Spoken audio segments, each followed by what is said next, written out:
What's on the agenda? WJ, what's up? I have some helmets that I can go through today. That's what I'm probably gonna do. How's everybody doing?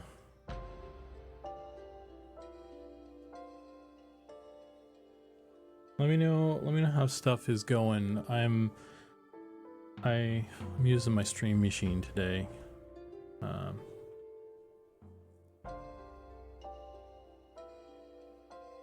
So hopefully you can hear me and everything's working. There's no weird sound. Good work on the zombies. I killed some blue ones.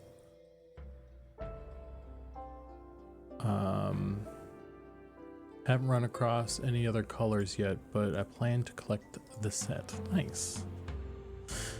I mean, I was just a vessel for the zombie.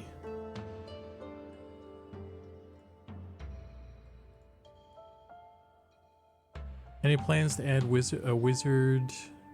a beard like knee length for non-dwarf races?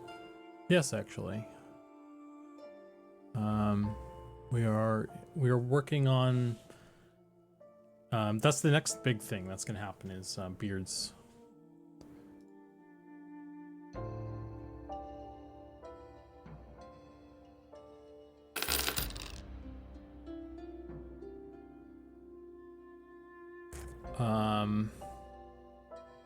Beards and hair, actually.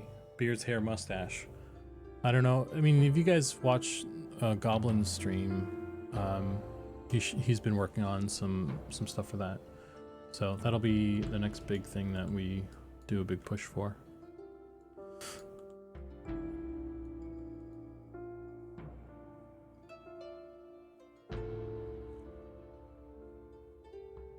What's up with the beanie? Oh, my beanie. Yeah, I got a beanie, dude. What about wizard sleeves? That's more complicated. That's built into the player model. So that's going to be a different story. Hey, A everybody. loving robot is raiding with 282 viewers. 282 viewers. Welcome in, everybody. My name's Zukan. I do character art for the game. Today, my plan is to not mess up anything. I have a kind of a couple things on my to-do list today. Number one is I've been going through like a couple bugs and stuff I saw and just fixing stuff from the test. But I also have like this helmet. This helmet is part of a new set that needs to be like when we make a new armor set, we make it on the human first, and then it gets approved, and then I have to go through and make that helmet fit all the other races' heads, because everybody has a different head shape and everything, right? So that's what I'm going to be doing today, right now. Ruga Zero, you just gifted 5 subs. Formerly known as Lil Zook. Yeah, I did a little bit of shamaning this test on a little bear. So that was cool. It was cool checking out the shaman healing. Lizard folk or we riot? Oh my gosh.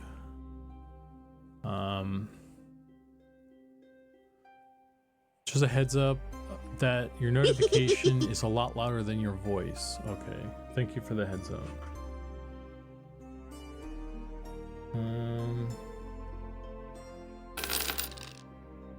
Testing. That's weird. Let's crank that down.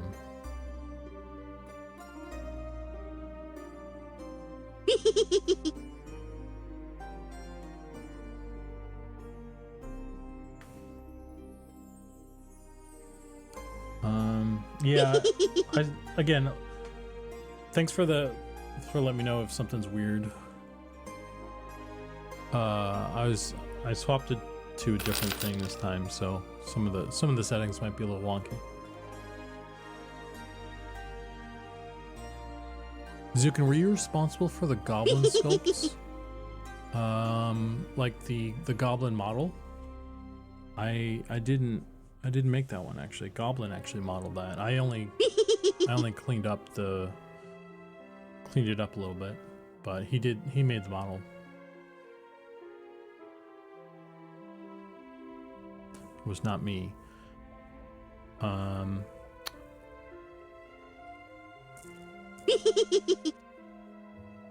I did the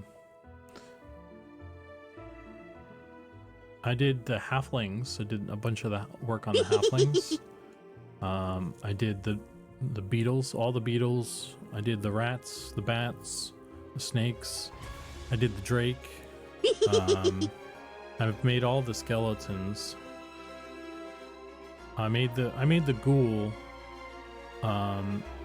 The texture on it got reworked by Goblin, but I modeled it, and I did an original texture for it. I worked on horse, or I worked on one of the spiders. I made all the sharks. I made the orc. I made the wolf. I've made a bunch of stuff, but we got a bunch of other guys that do a lot of work as well.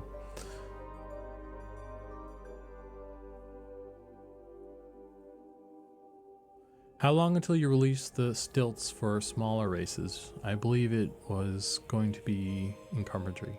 Well, that's a trade skill question, and I don't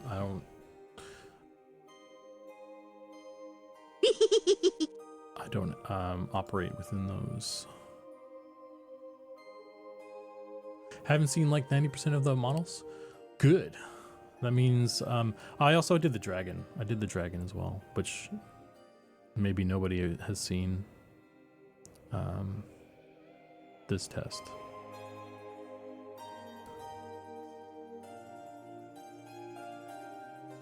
And I've been thinking about the unicorn because we have the horse. All I need to do is stick a horn on it. Yeah, I mentioned the drakes. Hey ZBrush, what's up, man? ZBrush is one of the other character artists we have on the team. You guys have probably seen a lot of his streams. He's done.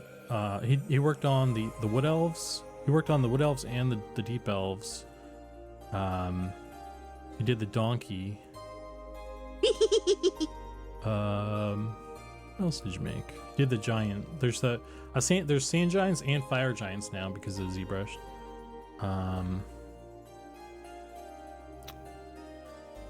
And then he did a lot of the work on the new zombie, and he's done like basically all of the armor that we have, all the textures and those the helmets and stuff.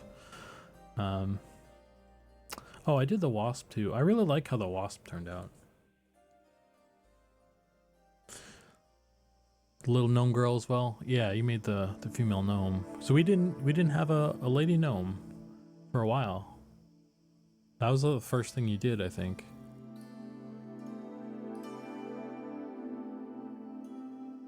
Is the dragon newer than when y'all would spawn them at the end of the playtest? There is like a capsule dragon that we had for a while, but we do have like an actual dragon model now. I do need to touch up the texture on him though, but he's got animations and everything. He's a real dragon. So, can you confirm or deny a shark dervish raid boss? I cannot. I cannot confirm nor deny the existence of a shark dervish.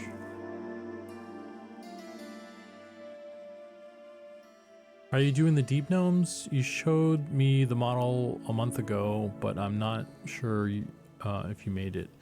I have been working on the deep gnome, or I was, and then I kind of went off the rails with progress on it because there was a bunch of other stuff that came up that I needed to work on. So They're still a work in progress. It's just texture work. They've started to get animations, so we just need to get the textures sorted out and figure out what we're gonna do for their eyes and stuff, and then they'll be kind of ready. They'll be done anyway. They won't be ready for you guys, but so let me do this one thing real quick. I was trying to do one little doodad here. Let me just finish typing this message. Sorry. And then we'll get going on the helmets.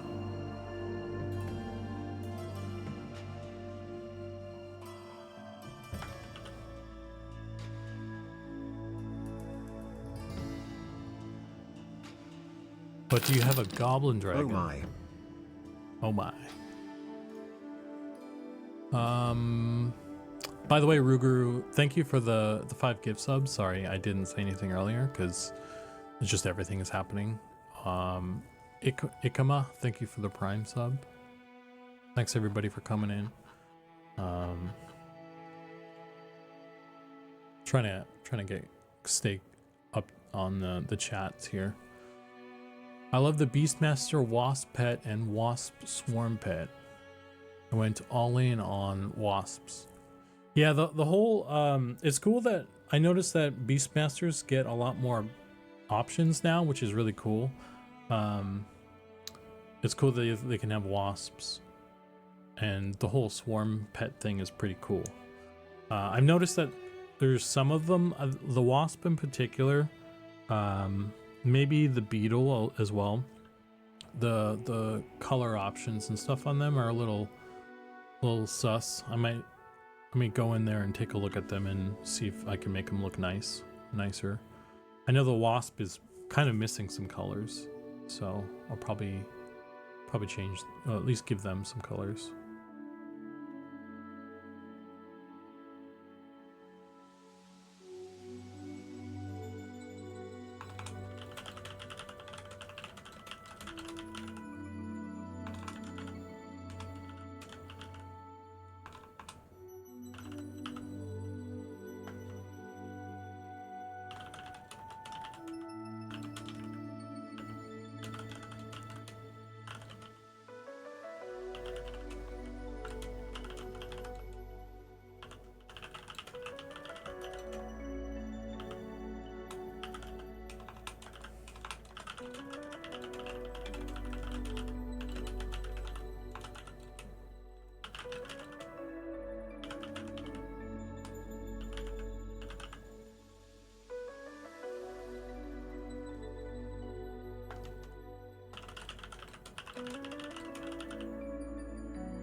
Okay, sorry about that.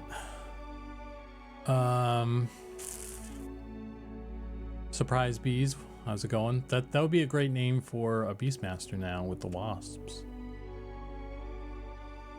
Swarm pet nameplates are a big problem now. Yeah, that's in the user interface, that's definitely a problem that needs a solution.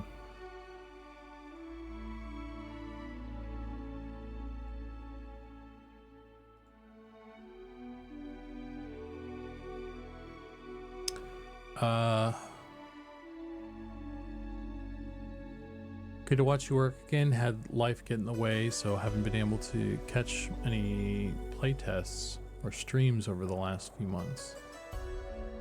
Oh, well, I hope you're all right, man. Glad to have you back.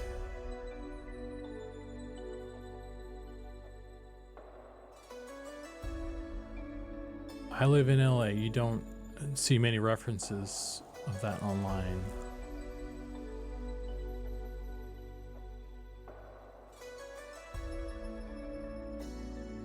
The gators?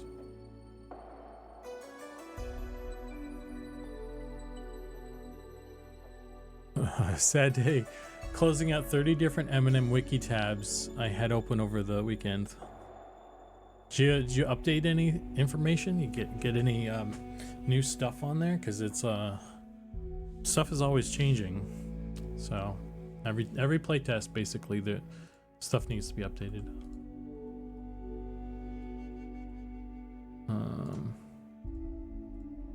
Anyway, so this dwarf female looks good. We'll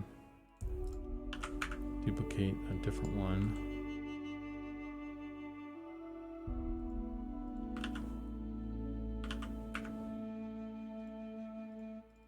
This is how all the helmets get made, if you ever wondered.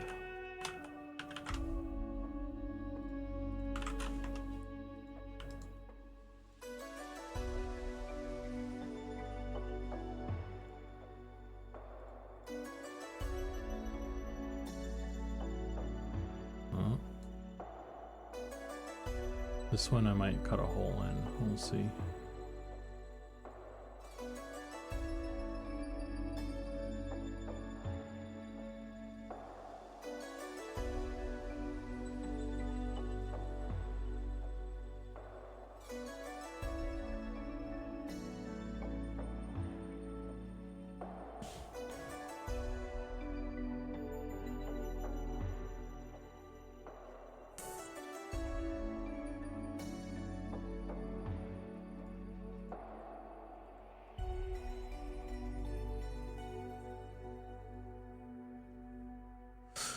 Okay, so I've duplicated a helmet off of the human version, and I've renamed it dwarf, and then I stuck it through this lattice here that will allow me to do some broad strokes changes here, which I will now do by squishing this a little bit.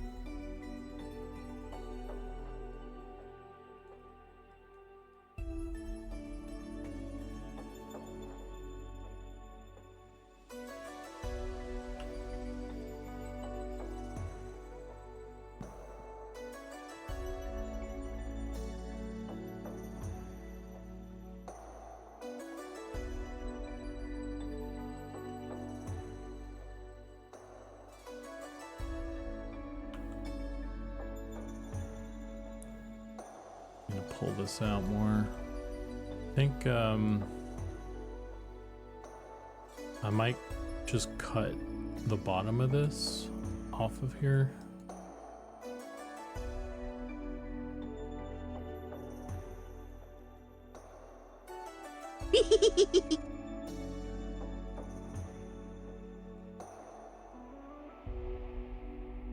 Because there's a natural seam in the model right here, so I can use that to my advantage probably.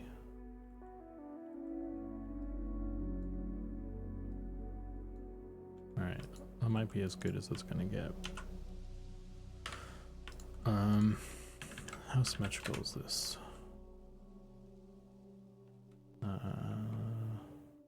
Mostly.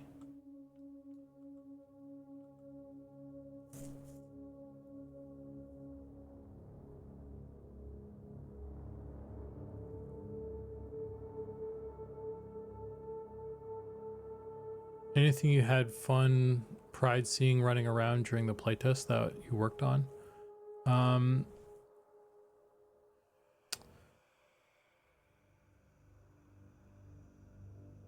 I think it's cool seeing everybody, like, it's really cool when you run by a player and they have like a kind of a combination of outfits and stuff, like armor, that just like look really cool. Like you see a player that looks really cool and you're like, oh damn, that guy looks cool. And it's kind of because the way we build the armor is in a way where we kind of you focus on one complete set at a time. So it's like all the permutations of all the combinations of each piece and things, that's kind of up to you guys as you get stuff. I mean, to a certain degree, it's kind of up to us because we're assigning those things, I guess, on those outfits. But you don't really see all the various combinations and stuff until you guys get in and start getting stuff. So it's pretty cool when it's like a look that looks real cool.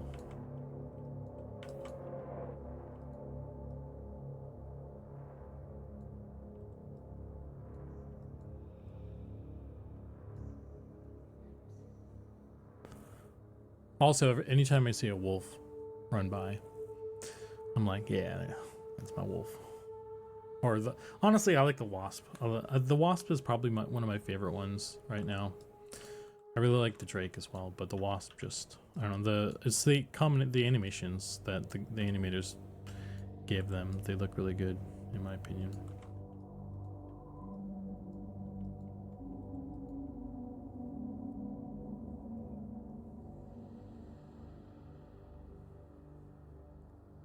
I was talking to Slayheim about this just now. Collecting armor is banging, but dyeing armor kind of circumvents Fashion Quest.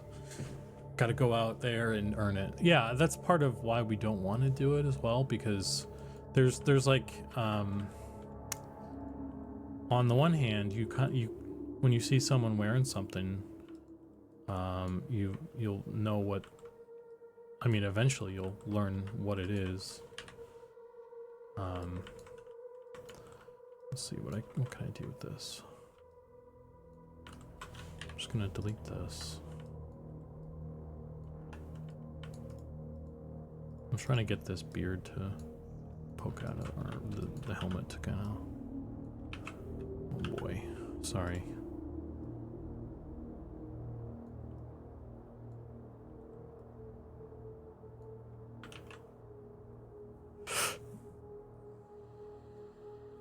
I kind of didn't finish my thought there, sorry. It's just that, like, oh, this is not gonna work for this.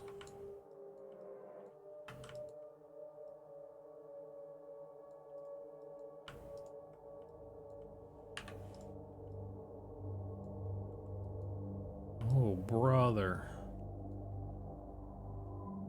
Speaking of armor, I will be sending the cloth ones off your way today. Okay, thanks, man. I don't know about this one. It would be a real shame to have a helmet where we have to turn off the beard for the dwarves.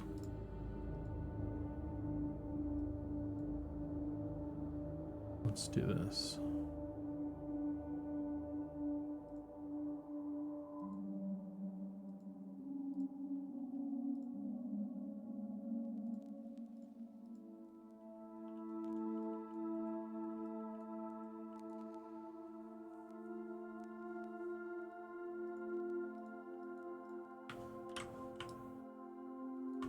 Separate this.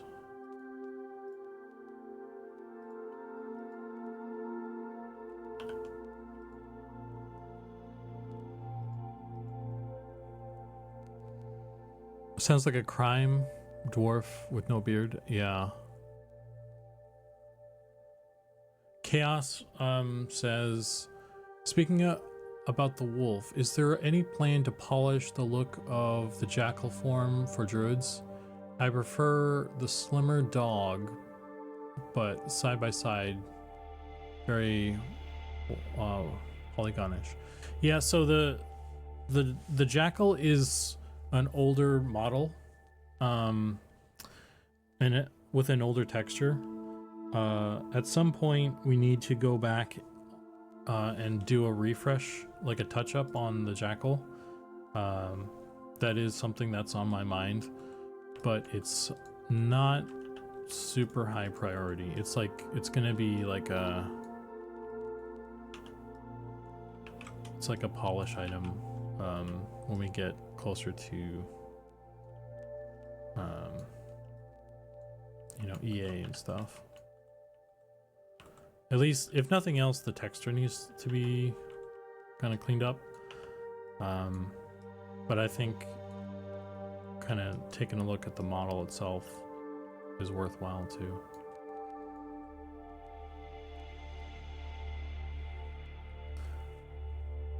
I was also noticing that's one of the things that's on my list to fix as well, because what the fuck is this?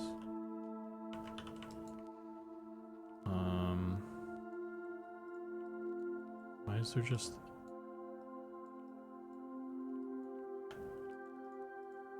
why is there just this on here?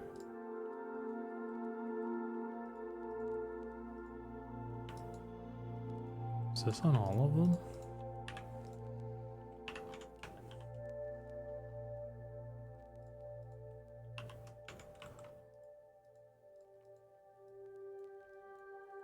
Oh, interesting.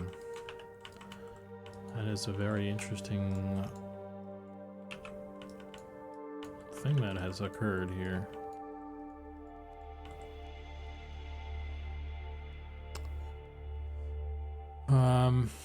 Let's see. So when I select these 2 points, it's actually 6 verts, but I can fix that easy. Hey, I just texted them. I didn't make those. Okay. Well, now I have to check everything because one thing was wrong.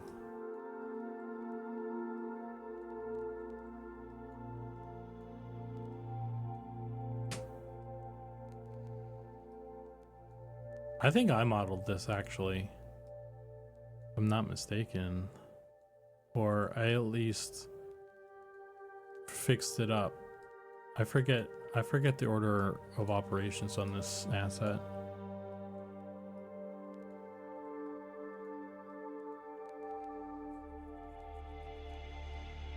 Yeah, I could just, well, I need to select it though, the way it needs to be selected, but yeah, you're right.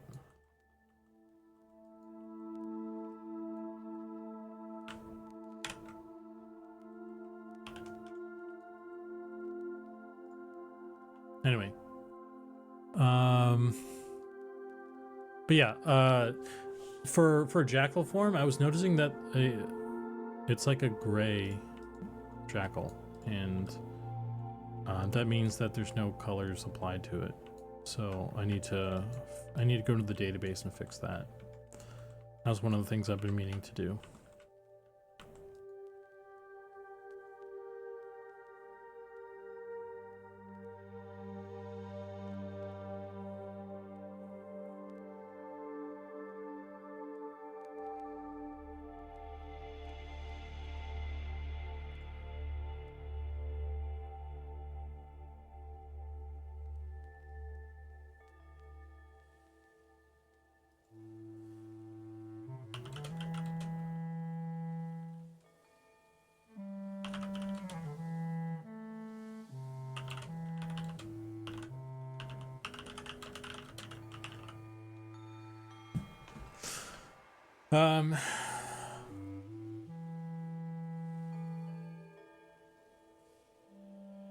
It's kind of crazy to peek behind the curtain. I don't possess any skills in this area, so it always looks like magic to watch arts of the team sometime. Does something like that 6 vertices thing you just found cause massive performance issues if it's all over the place? I don't know that it would cause performance issues. It's not that serious. It's more of like, you know, when you're just you're doing a job and it's just like a minor mistake. And it's like, oh, that's not how you do it. You know, it's just, it wasn't done properly. It's not going to break anything. It's just bad practice. And there's, you know, it's like it was such an easy fix. Not since I caught it, that it's like, why, you know, I might as well fix it, right?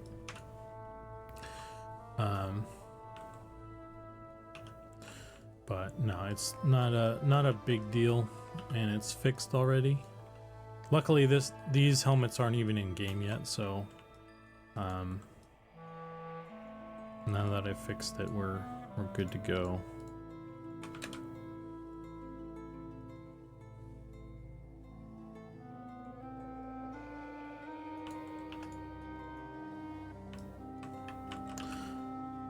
This helmet is just not friendly to this head shape, though.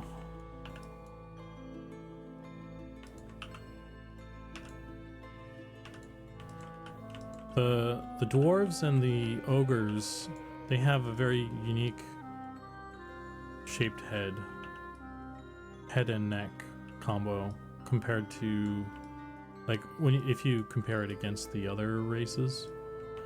So whenever I'm doing helmets, it's those two and sometimes the goblins that are just like tricky.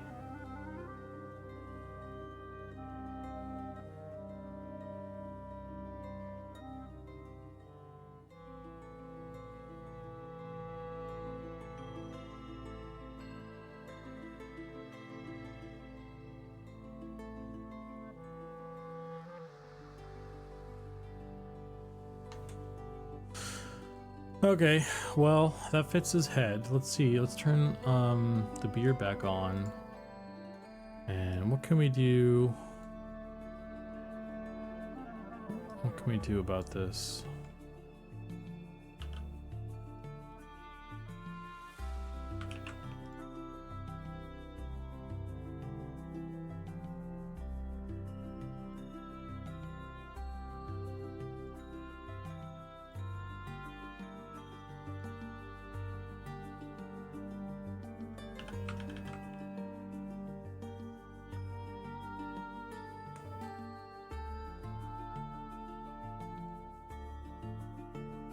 No shot that beard can come out of the nose holes.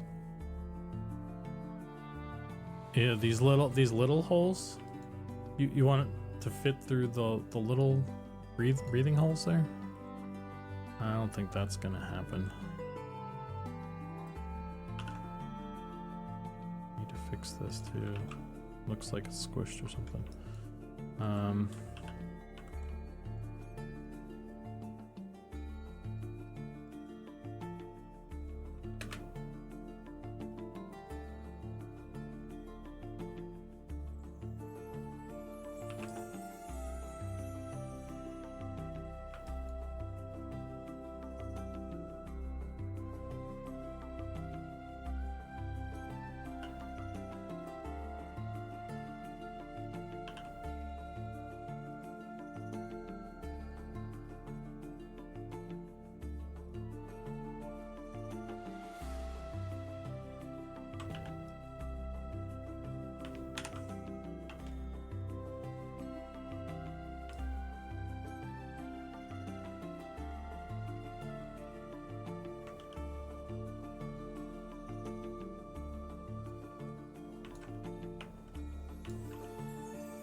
Just delete these, or maybe instead of deleting I should grab these and push it out so there's like a bit of a lip there.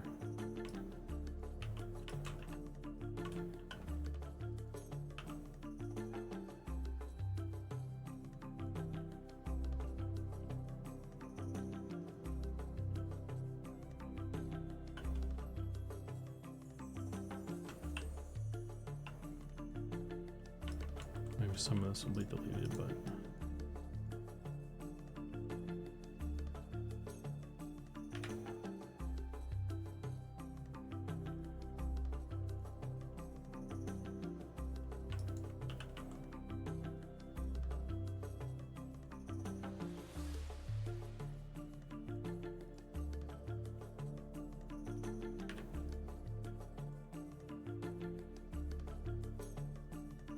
I would split the helm if you wanted to pull the front of the mask out over the beard.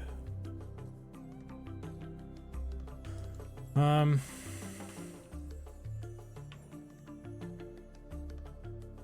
do want to split this portion off. Let's try splitting some stuff off, and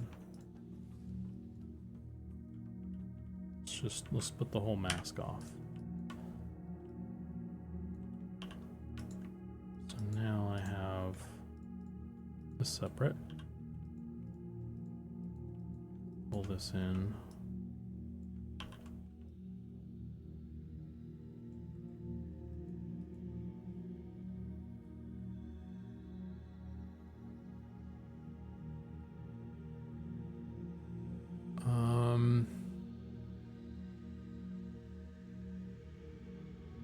Dwarven beard's always getting in the way. Shave it off.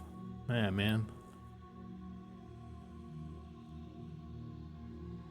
Also, now you can pull that out over there, over his face. I could do this. Maybe.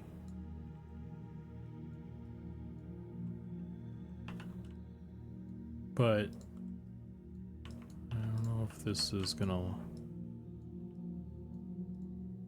Well, let's see.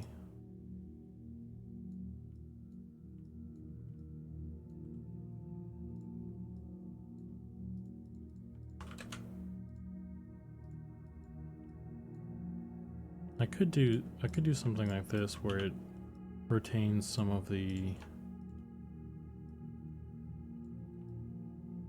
thing, and then I can just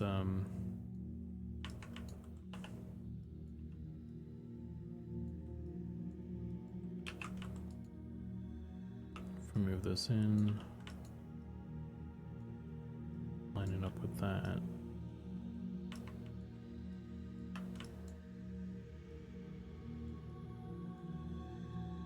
Of course, this will only work on this beard, right? I need to have just a general shape, I think.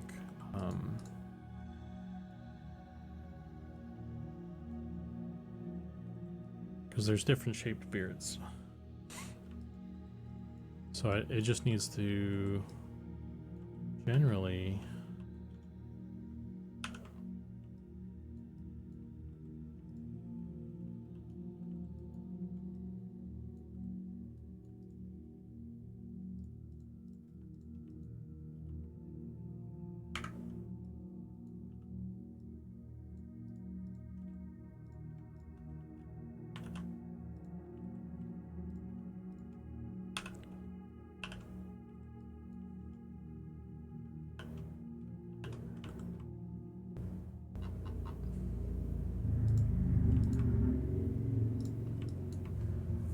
Respect the beard. Yeah. And if we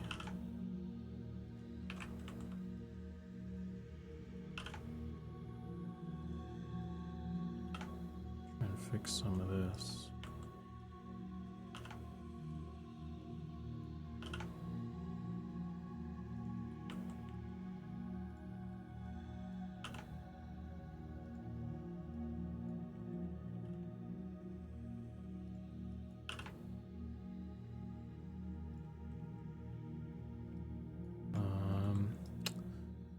Let's see.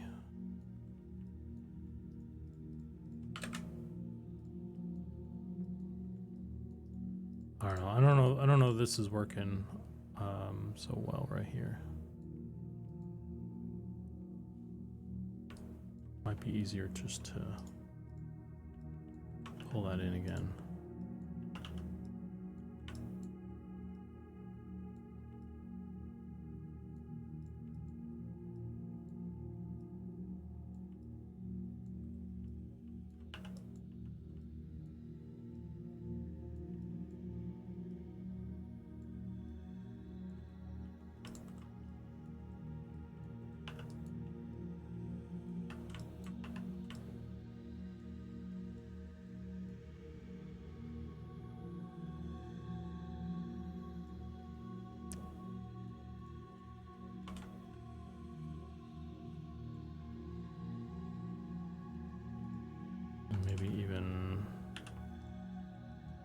charge this.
This is going to be kind of squished, but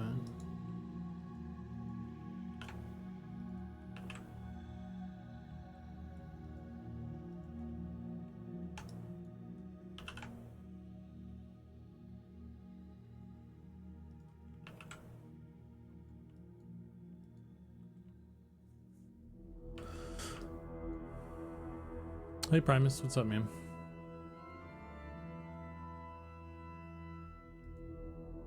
Let's see. Turn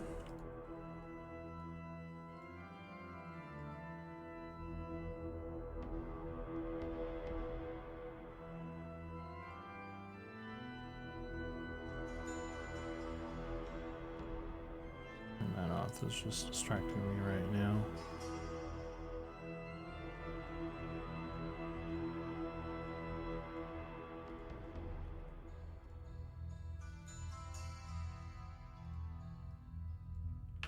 Do I need these? I get rid of these guys. Oh, I think I do. It does want those.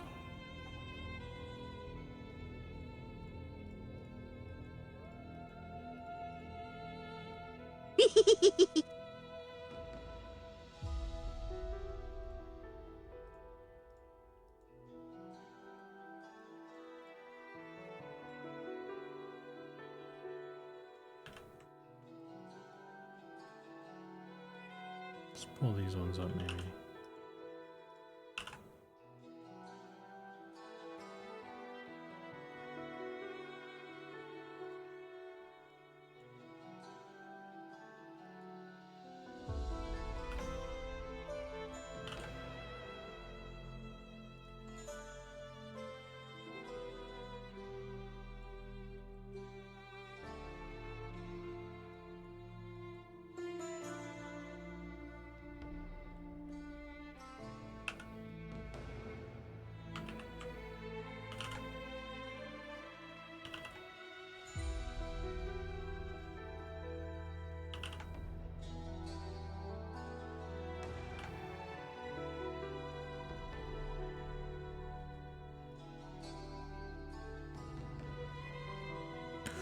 Not a whole lot. How are you doing? I'm doing okay. Just trying to get this helmet to this weird shade helmet to fit on a weird shaped dwarf. So I mean, this might have to do. This covers all the bases, I think.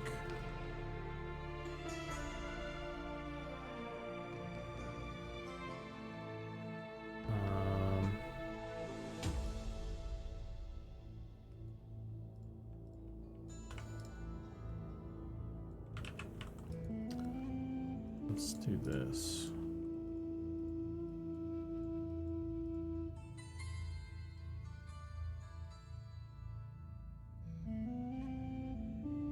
Subdivide these.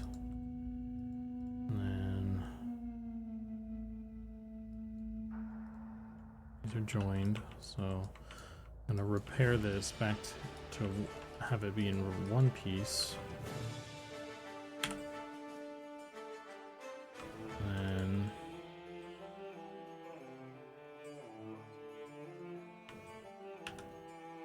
Connect those.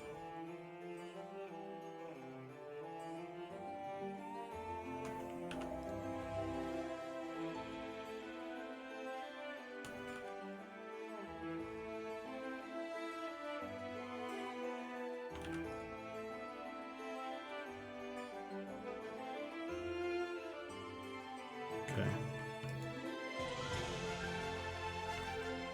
So it's a bit of a weird, definitely a weird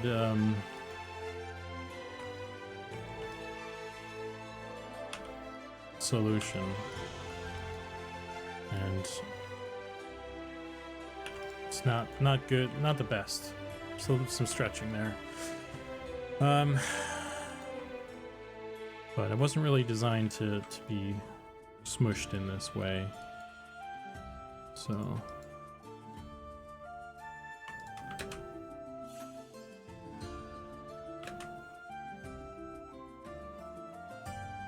oh, is this an Engon though?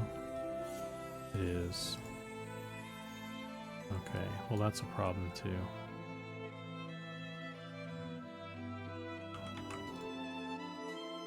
Okay, I fixed it.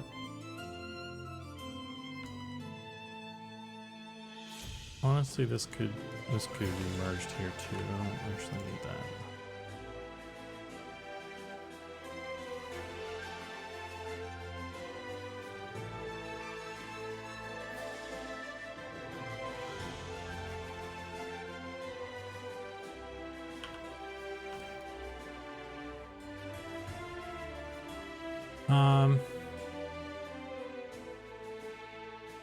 Send you a screenshot in Slack for what you might be able to do with it.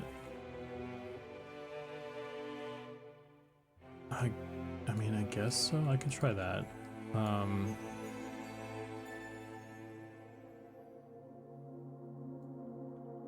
If I copy this and wonder how far back I can go. Not very far. Okay.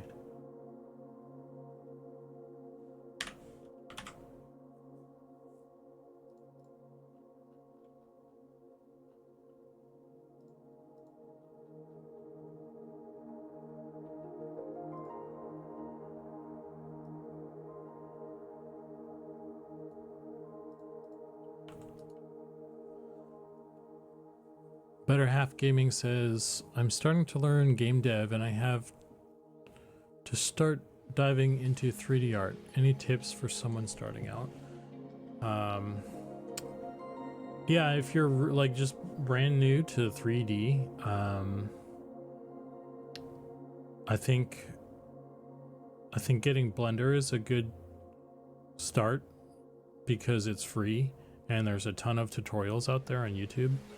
You can watch a bunch of free tutorials, so you can kind of get your hands wet and kind of start to figure things out without like dumping any cash into it. So I highly recommend Blender for that. If you wind up using some other program at some point after that, that's totally fine as well. But like some of the other 3D programs are really expensive, so you'll probably only end up doing that if you're working at some place. Let me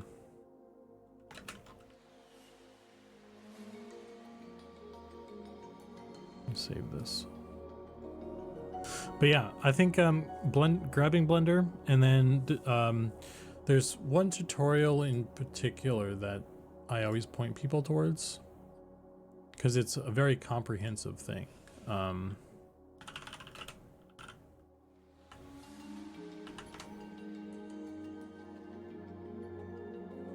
if you go to, if you look up Blender Guru on YouTube, there's a donut tutorial. Blender Donut 5.0 is probably the latest one. This is an extreme. So this is Blender. Okay. This is an extremely comprehensive tutorial. This is like, I guess he's broken it down into individual things, but This will get you very far. I haven't taken it myself, but I know that like it has a lot of information in there. Downloaded Blender already. I'm using C#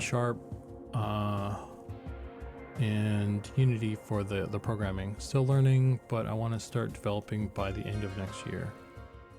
Well, I think you're headed in the right direction. You don't have to know everything about everything. You don't have to know how to do textures great.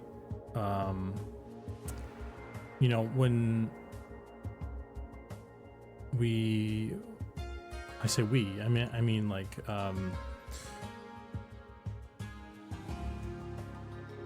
when Sean and Nick and Ollie started the M&M project, they didn't know how to do a lot of the art side of things, and that's why like Capsule Quest is just like a bunch of solid colors and capsules and stuff, because you don't need to have everything. You can get you can just use some basic shapes and basic colors and things.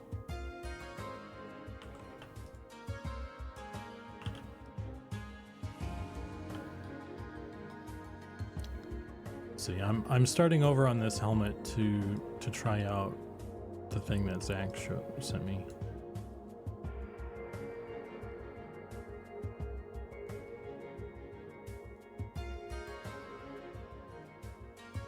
So I don't know.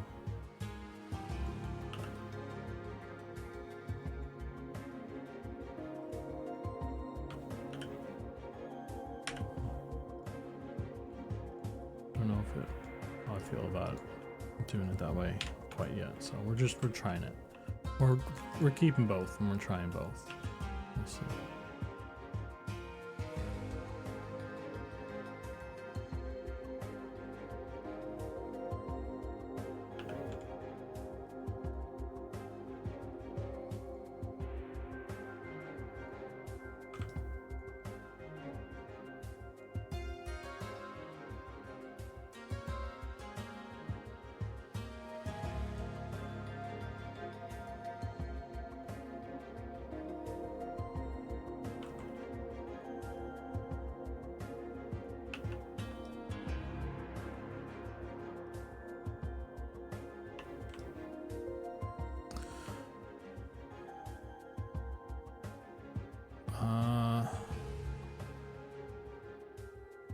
Looking good. I'm wondering if there are other future races that might have you worried. For instance, the deep dwarves look quite blocky. Will helmets be easier or harder for them? They're probably going to be I don't know. We'll see, I guess. It depends on where we land. Maybe because like the deep dwarves feel so different that like maybe we'll have to rework the concept. You never know. And depending on how we handle certain elements, it could be easier, it could be harder. It's hard to tell with them. I think one of the other races that I feel like is going to be a challenge with with helmets is going to be the lizards, because their head shape is going to be a lot different as well. Like a lot different. Like let's see if I can.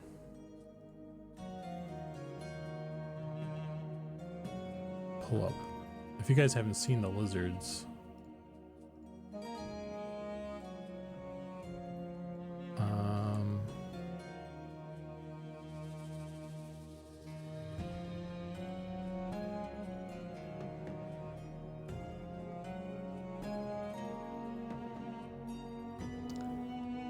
like here's a couple sketches I did of them.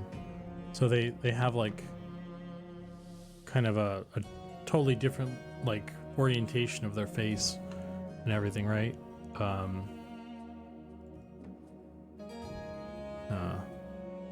That's an older one. You know, stuff like this. So with the dwarves and the ogres, they still have the same kind of eye placement, and you know, they have a humanoid face. It's just what's challenging about them is they're really like squat. They don't have a real neck, and they kind of hunch. So just some of the faces I need to or some of the helmets I need to like kind of maneuver differently. But with the lizards, their whole situation is totally different. So I'm probably gonna have to like remodel like all the helmets for them.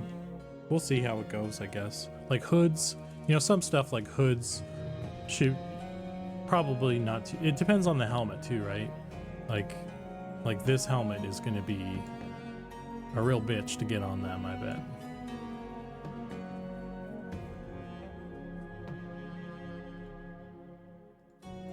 So we'll see.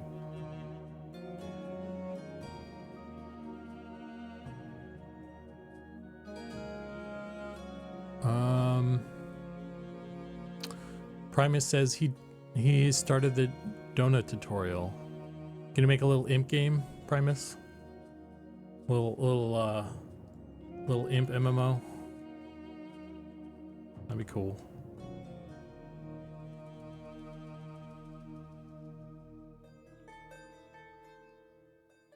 Yeah, it's gonna be a hardcore, no baby shit MMO for sure.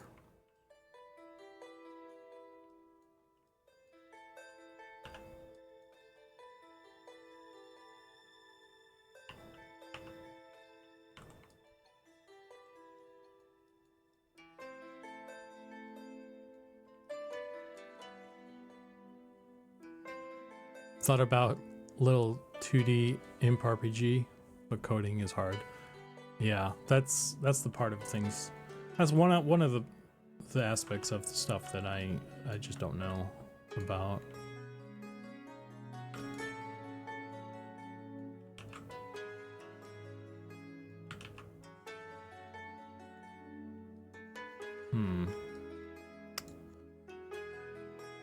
So this is kind of working, I guess. So let's connect these back up.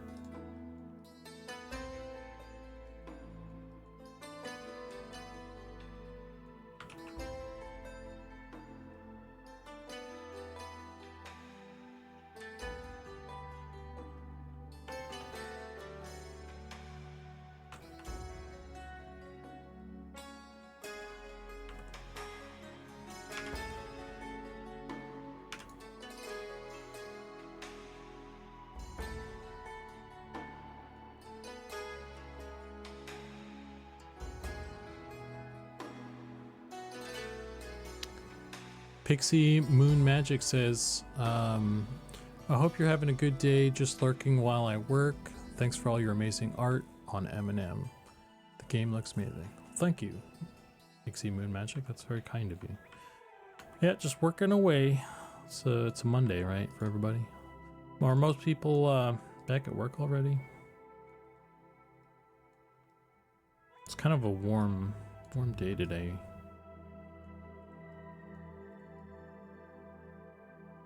Yeah, I think this is working pretty well, ZBrush, you're right. Yeah, this will work. This is probably a better plan than I had, I think. Let me combine these.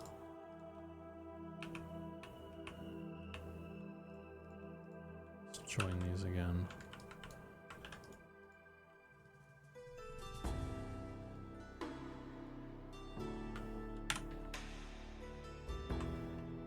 I just need to clean up the inside here. There's probably no reason to have this anymore.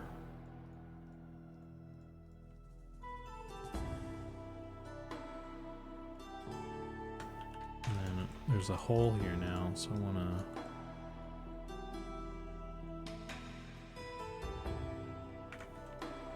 pull that out.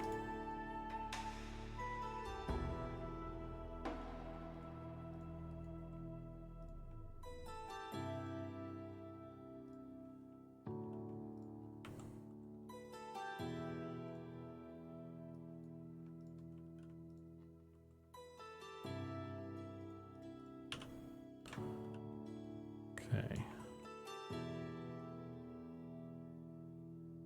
I have to pull the bottom of this down a little bit as well on this side here.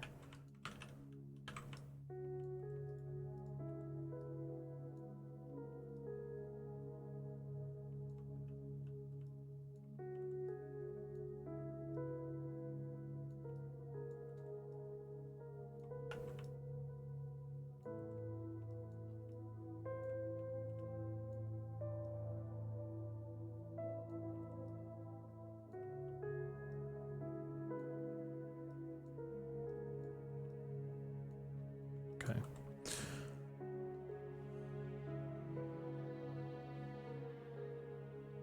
Would it be easy to have the mesh deform the helmet, or would that make things super wonky? I'm like year one Blender guy. Wouldn't it be easy to have the mesh deform the helmet? What do you mean, cowboy?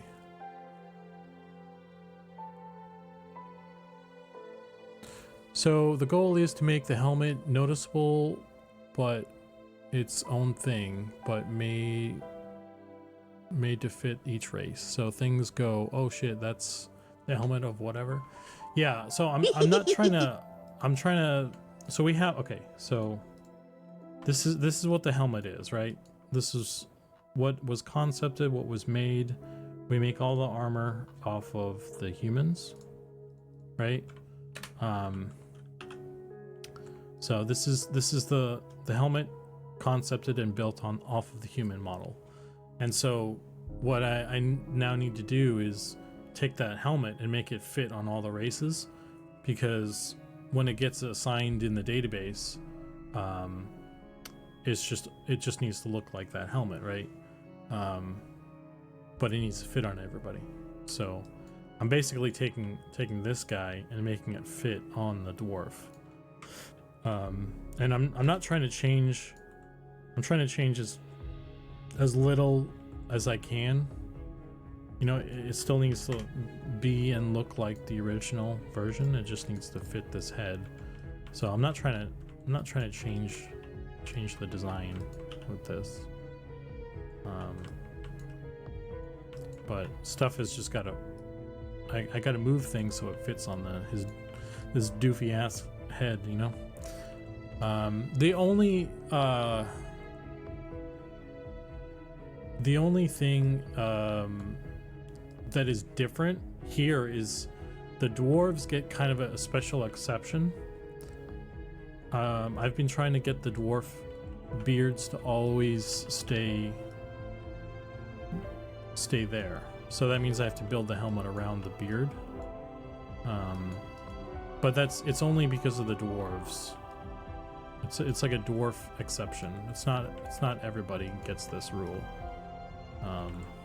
So that's why this one in particular is so challenging, because the way this one was built originally, it doesn't really leave a lot of space. Like it's a full face cover, and it even kind of hooks around, kind of underneath the chin a little bit. So it's a little bit of a tricky one, and he's so wide already too. So this has just been a tricky one, but I think we got it now. I think we're good. I could even narrow this a little bit, maybe.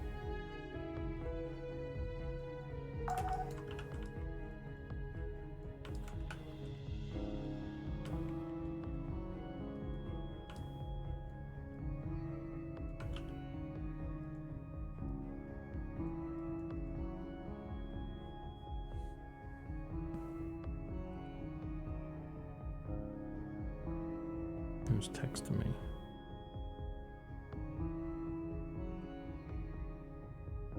All right.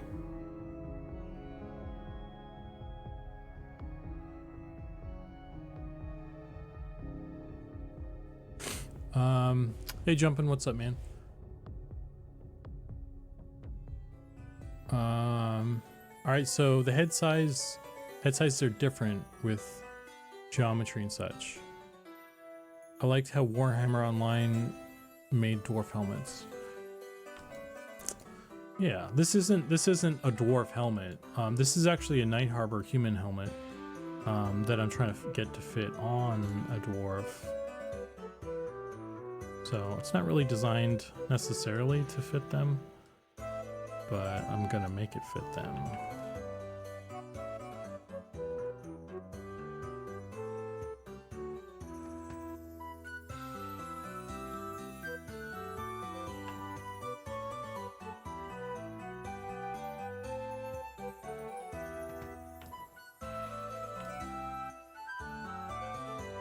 Okay.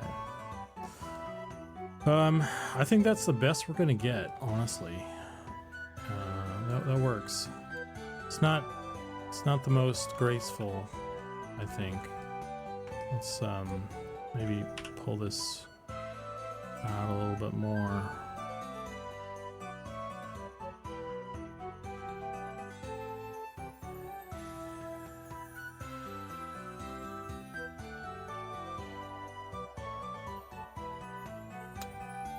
It does fit him though, so that's the best we can do.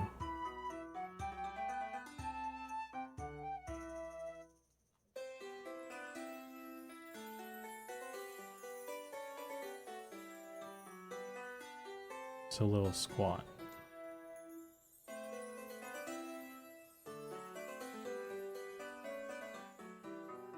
Doesn't look too bad.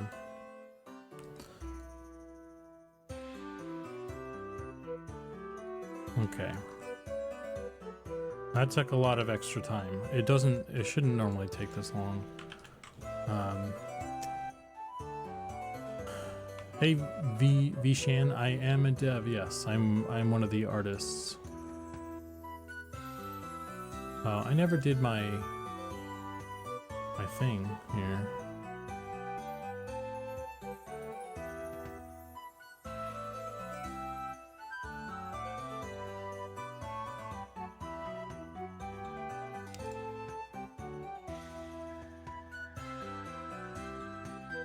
Okay.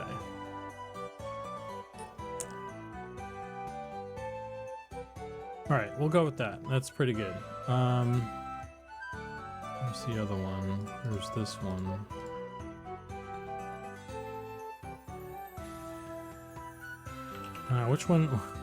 Which one is better?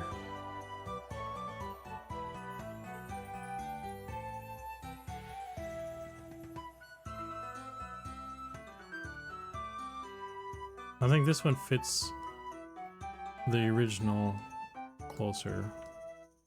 Oh, this looks like trash though, this edge.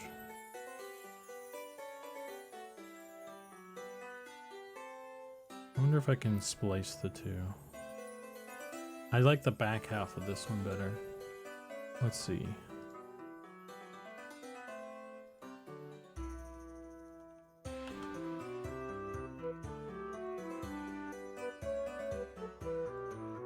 Oh, I pulled it back though. Wait a minute.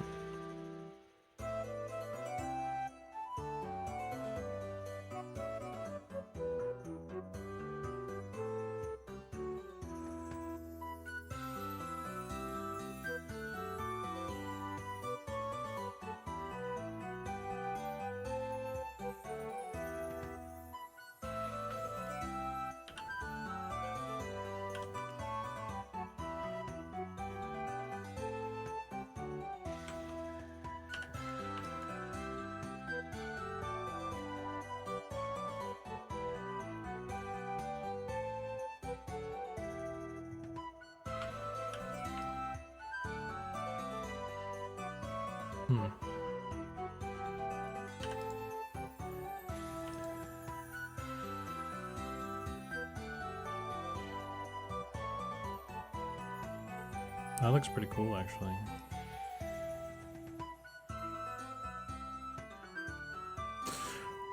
Bro, congrats. Been 27 years since I started EQ. So hyped for Eminem. Awesome, man. Glad you're hyped for it. It's cool.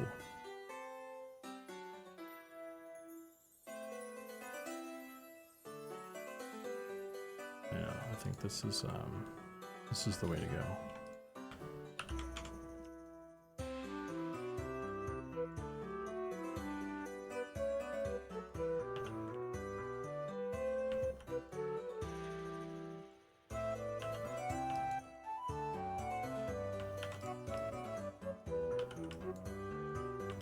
I'm just doing some helmet stuff today. We got a new armor set coming in, and I need to get the helmet fitting on all the races, all the guys. So, oops.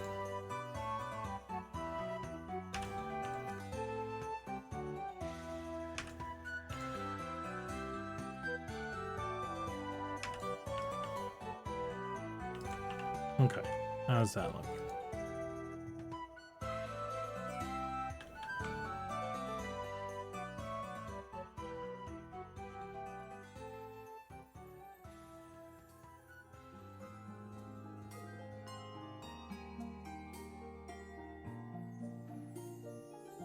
Hey Echo, what's up? I have less trouble when telling my wife which one I like more.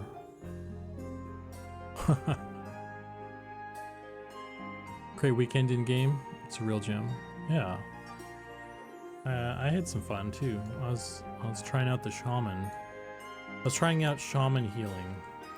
So I was curious how they do.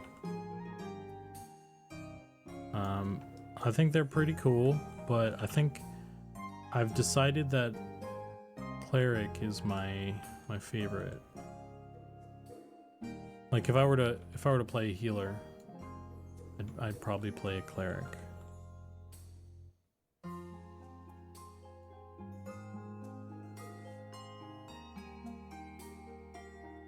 Do you have to manually adjust everything for each race? Not everything, just the helmets. So when we make an armor set, we make everything on like a human.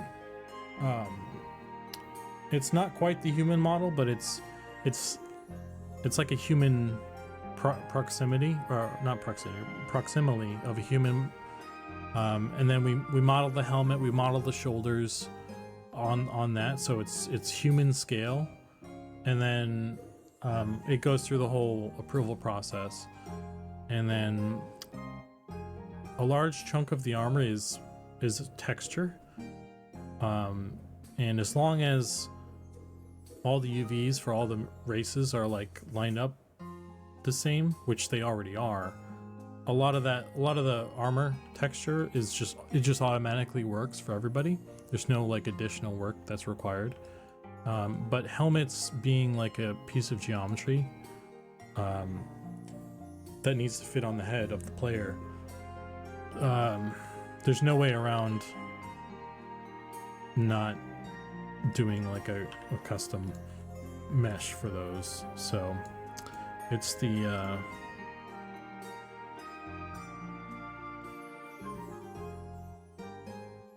helmets that need manual touches, basically.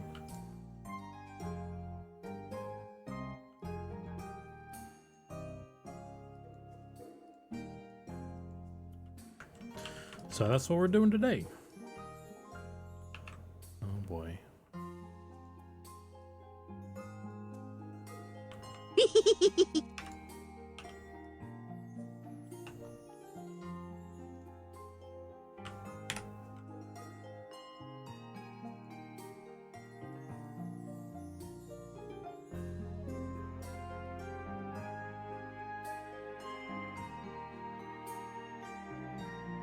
Oh, brother.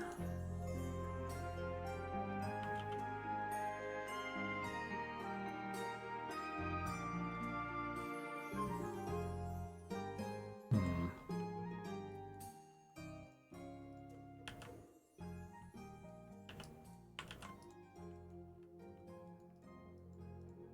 gonna have to sort this out. This is gonna be a mess.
Okay.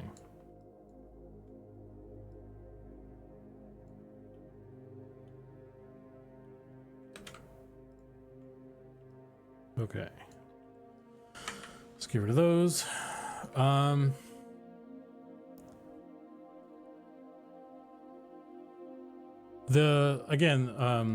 This one is taking a lot more time than it usually does because of the complexity of all the elements that are happening here. In combination with the dwarf features and the helmet features, I'm having to do a lot of work on this. It's taking a lot of time, but it's not normally the case. Okay, I think we're getting to a good spot with this though.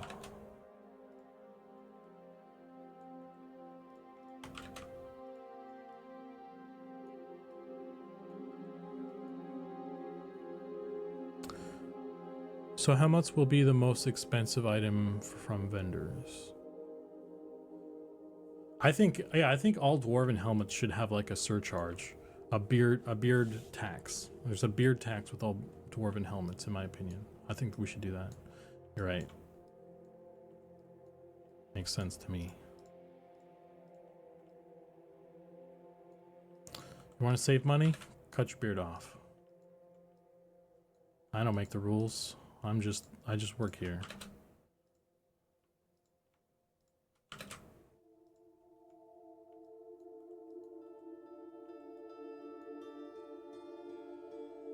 Okay. Okay, yeah, this is looking good. This is looking good. This is looking good. We're solid. We're solid here. So let's wrap it up, boys.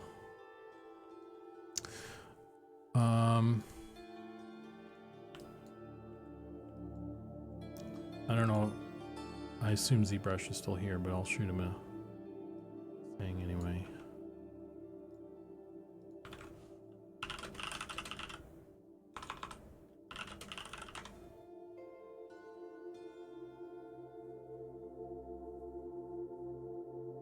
Make ear holes? No, not in this one. I'm just gonna have the helmet turn off the ears. By the way, that's why we modeled the ears. The ears are separate pieces.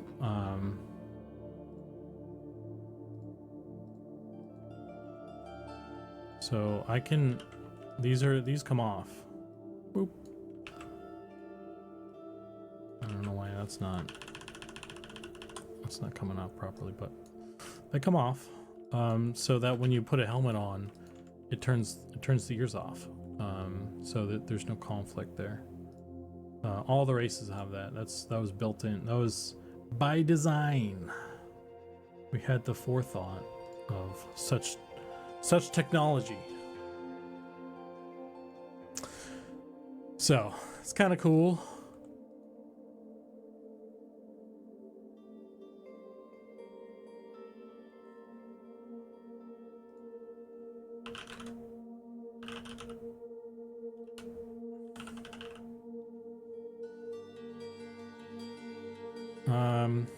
Looks good though. Okay, we'll move on. This is good enough. If it's not perfect, we can always do some stuff, do some other stuff. Let's save this. I don't want to lose all of that fucking work. I'm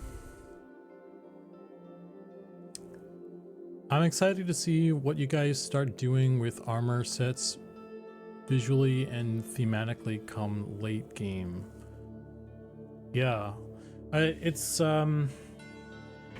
it'll be interesting when we get like more output,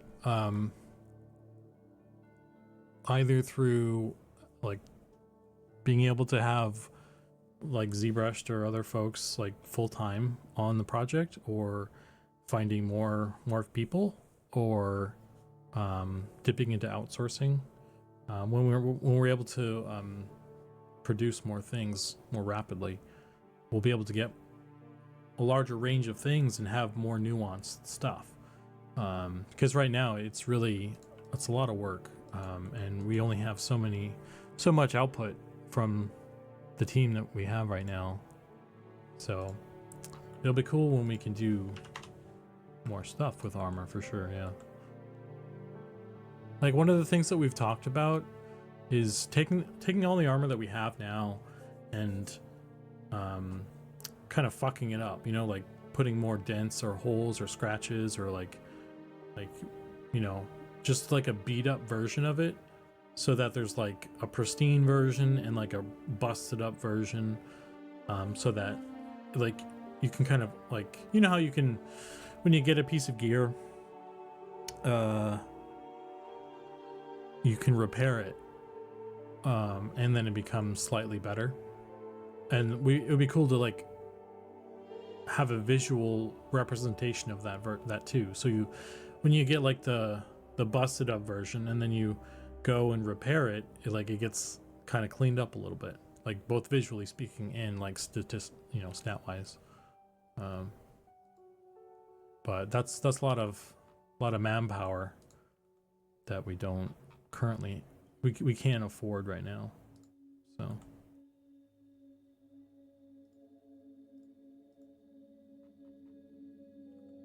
okay,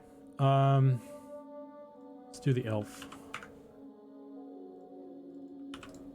Let's duplicate this one.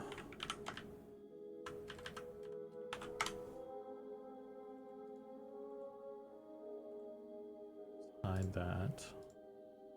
Supply lattice. Now this should be way faster. I thought I loaded some textures for this. Damn it.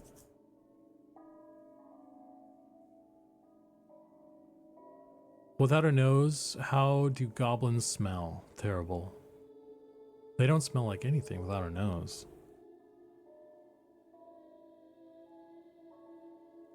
Corroded from the weather pog. Yeah. So the difference between corroded, pristine. That's the long-term plan, is doing stuff like that. We'll see where we get to when you know, we get to it.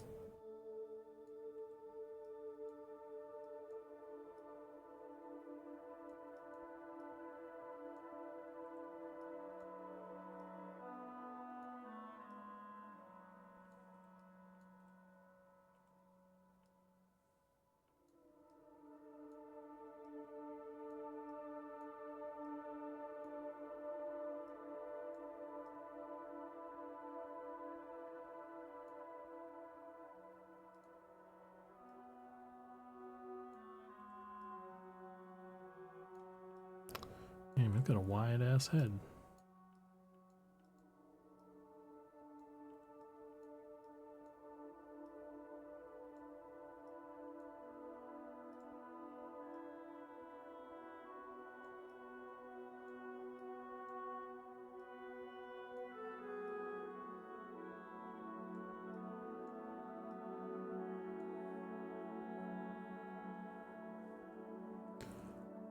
Goblins are majestic creatures.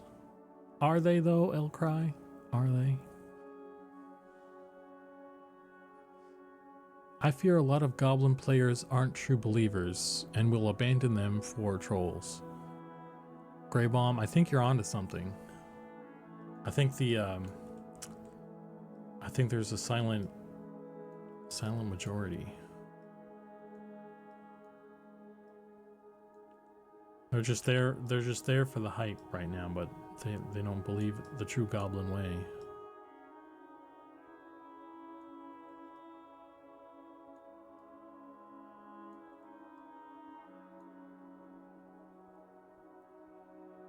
You might be able to answer this.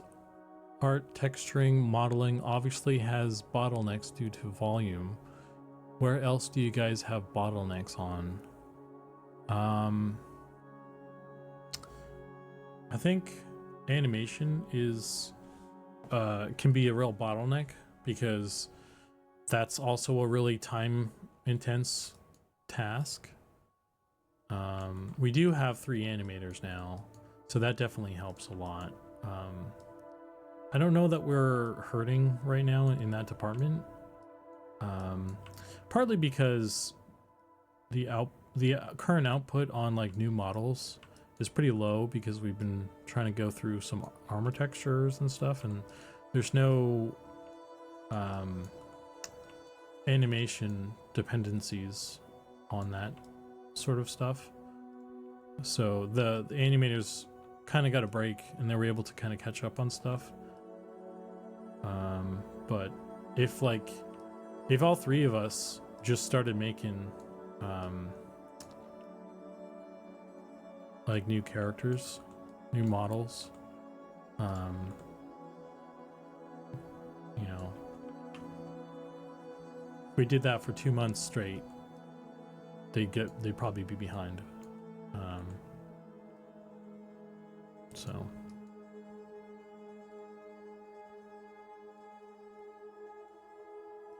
I think we can make models faster than they can, because when they do animation stuff, there's a whole set of stuff that they have to make.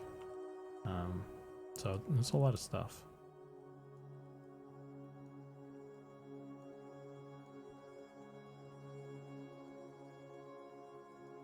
I think also environments to make a really nicely fleshed out zone takes a lot of time, especially like the cities. I think Night Harbor is still still needs work. Night Harbor is just so huge, and there's a lot of like little details and stuff that could be added still. Like if you just sat there and just placed like little props and things, you could do that for a long time, and just not do anything else, and you know, that would make a big difference.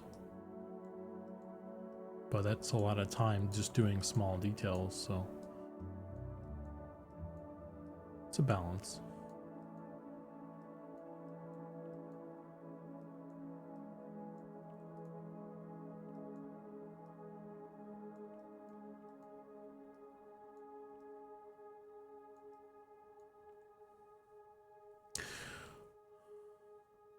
Swats the Goblin. Is that... I always want to say like Schwartz, but it's not. It's Swats.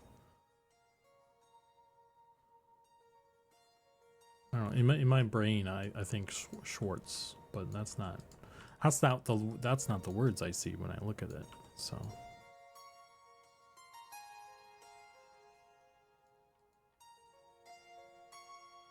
Will this armor be craftable? I don't know. It depends. I think this is going to be. I'm pretty sure this is meant to be like droppable. But I mean, to be honest with you, like, when we make a set, how it gets used in game isn't like, it's not really up to us, and it often gets used in a lot of different ways. So I could tell you one thing, and then it could just be made a different way anyway, so, or it can be used in a different way than I think. So kind of whatever I say, however I answer that question, doesn't really, could be wrong, you know. But the intent with this one, I think, is it's supposed to be like the regional armor for Night Harbor. So like what the grand idea for the armor system is, like when you go to Night Harbor and you kill like a skeleton and it drops like a bronze helmet, it should look like this, because this is the Night Harbor plate helmet. But then if you go you go to Wood Elf Town and you kill a skeleton and he drops the plate helmet, it's supposed to look like the Wood Elf plate helmet. And that, just kind of repeat that in every like region in the world that you go to, so that like you can kind of tell where you are in the world depending on the kind of stuff that you see, like the armor. That's the grand plan. And I think there's going to be a lot of mixing and matching and stuff. that happens. But that's the general the general plan with how we're building stuff.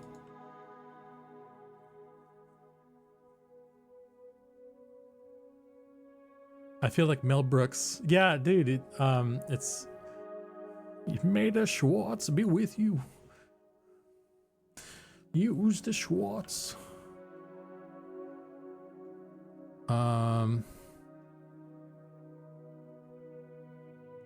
Oh, it's squats. Squats. Okay, I see it now. What did I say? I said swats. I totally missed the K. Squats the goblin. Okay, that makes a lot more sense.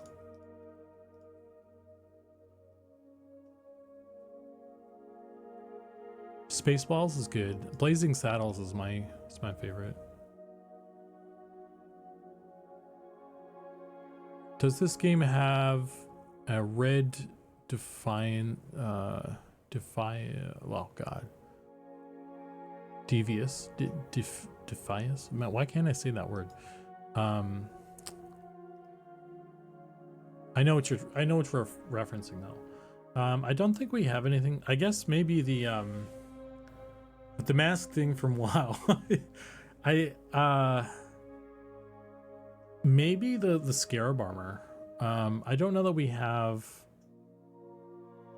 anything that's like a singular item that's like that. I think the Scarab armor is kind of highly sought after, and it looks pretty. It stands out a lot, so that's my answer.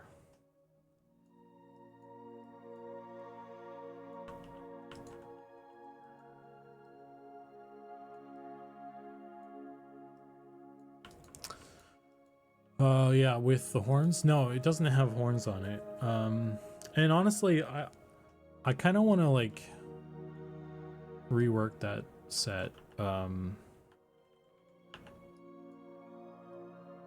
Which I feel like if I change it, people will riot in the streets.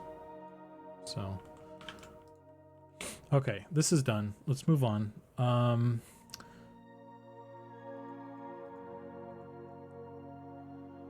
Care for a roll in the hay? A roll. Drakeling armor is like the Scarab armor, but it's like the Wood Elf version. I kind of think that, I don't know. I have a hot take on that. I think we're going way too overboard with like the green armor newbie quest stuff. I think even the Scarab armor needs to be pulled back. Like you can almost get a full set of that stuff. That's way too much stuff in my opinion. I think it should be helmet, breastplate, you know, maybe boots. I mean, I think boots for sure, I guess. I don't know, maybe legs. I don't know. It's just that's a lot of stuff. I think it should just really just a helmet and a breastplate, I think, is what makes sense.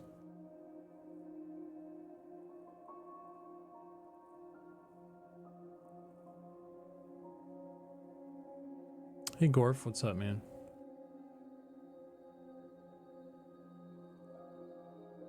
The Scarab armor probably does stand out too much for its item level. Cinder Beetle armor is sick. Yeah, the Cinder Beetle armor is a whole other thing too.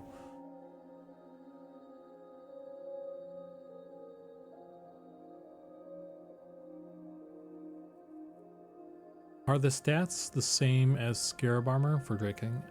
I don't know.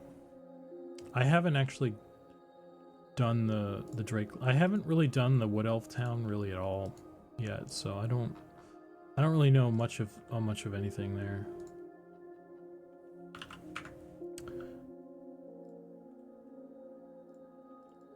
I think Wood Elf town needs a dungeon, and then maybe I'll go there.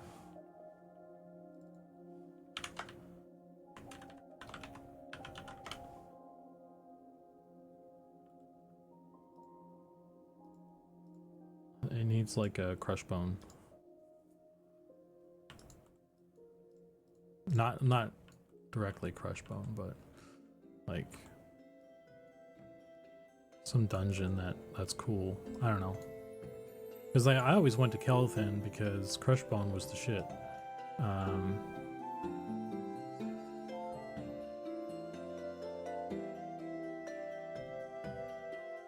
mean, Kelthin newbie area was kind of trash. You'd go to like I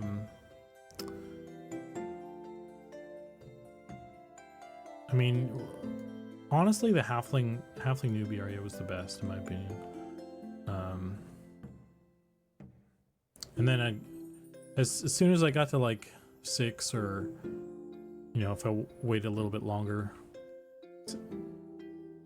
you could go to run over to Greater Fadark and either do Orc Hill or just go right into Crushbone, and then you're good for a while there.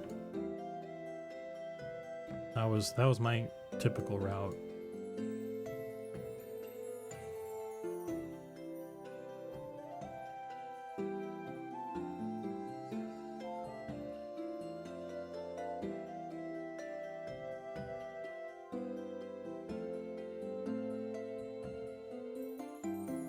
Nimi Elf says, any chance we will see a Wood Elf town dungeon before early access?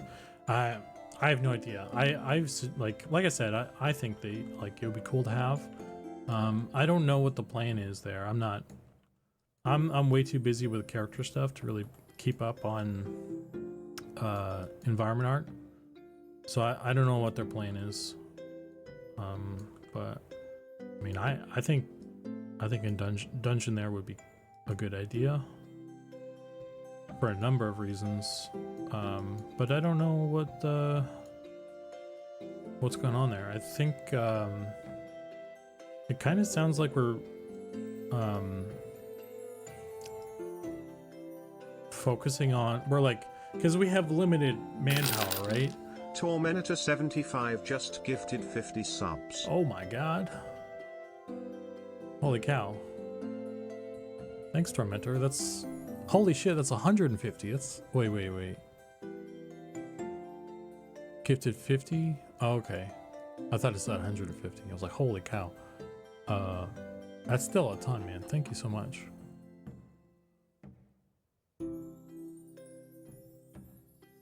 Congrats, everybody who got a gift sub there.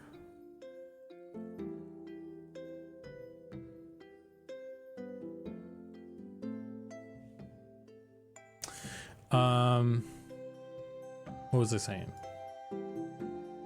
Orc Hill was nice.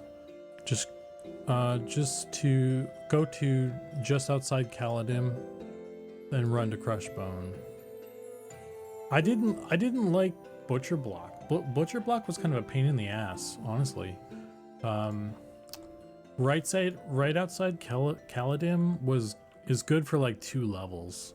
I feel like, because there's a lot of like there's like a lot of low level stuff, like the spiders and skeletons and like just junk like that. But once those go blue, there's not like a ton of stuff to like for when you're like a little bit higher, and it just feels like it's just too slow. I always went somewhere else, because like that's why the halfling one is the best, because it has like a good range all the way through to like 5, 4 or 5, because it's all the level 1 trash like right outside, and then there's like large bats and like some like the wasps are higher level 2 out there.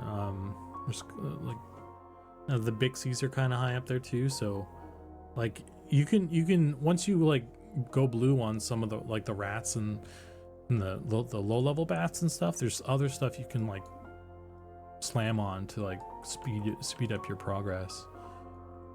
So I don't know, that's just really good. That's a good zone. And then if you want to stick there even longer, there's everything beyond the wall too, and there's like static camps with like the goblins and stuff. Like you could, if you have a party, you could just grind on the goblins. If you didn't want to move, like that's a really good spot. That's a really good zone. But like I said, I usually I would do like on it. Sometimes I would, even if I was a non-halfling, I'd run to the halfling place and start there, because that's like the best, in my opinion. That's the best starting place. You know, for the first 4 levels or so, first 4 or 5. And then, you know, Crushbone, baby.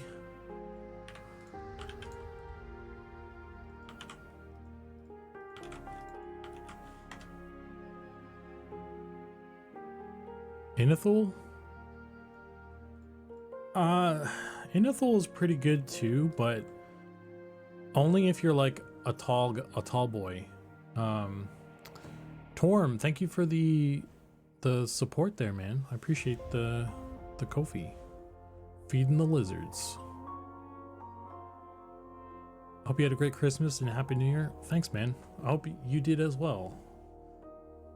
I appreciate that. Yeah, Inethul Swamp is pretty good too if you're a tall boy and the water doesn't slow you down as much. But if you're a small boy, it's not a good time.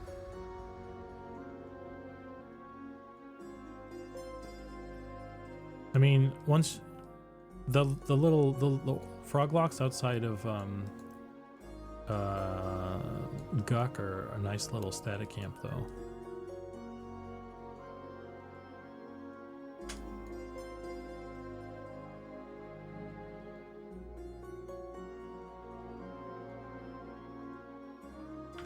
Okay. What does being tall do? Inethul Swamp is a big swamp with a lot of like shallow water. So if you're tall enough, you can just run through the water. But if you're short, you kind of have to swim through it. So kind of navigating around that zone is, it's a pain in the butt when you have to stop running to start swimming if you're like too short. So just being tall makes it easier to kind of traverse that region better.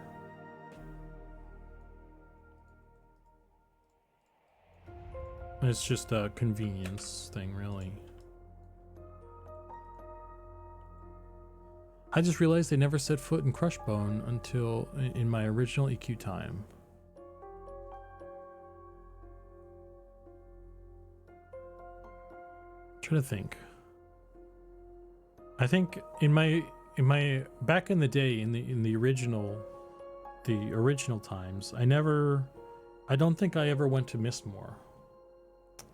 What I used to do, I had a halfling druid, and then I had a dark elf enchanter, and I think both times I did, I would do Oasis. You know, I would do kind of wherever I was, and then I did Crushbone on the halfling, and then I don't know where I was for my. I guess I did Oasis for my enchanter. And then I think I did goblins, high keep goblins for both of them.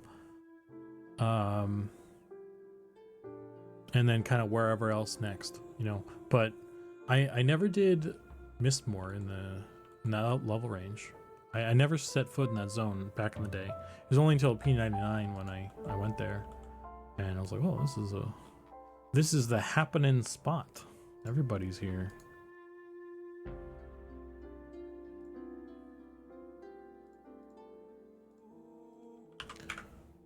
Everybody loves the Mistborn. It's a pretty cool. It's actually a really good. It's a really good It's a really good zone, dungeon, whatever you want to call it. I really like the castle entrance camp. That's one of my favorite camps actually in the game, especially as an enchanter. because the puller would go in to this black box, and then he would scream something and kind of run out with like a bunch of shit behind him. And then I, as the enchanter, got to play the hero and like, you know, save everybody from like whatever comes out after the guy. So that was a lot of fun. I enjoyed that.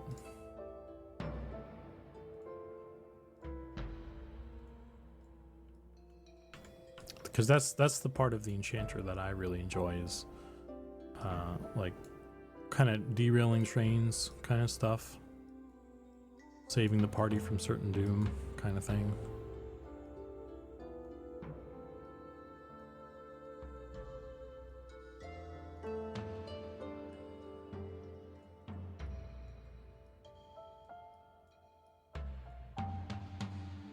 What class of armor does Spellblade wear? I think they're leather. Spellblades are leather wearers, which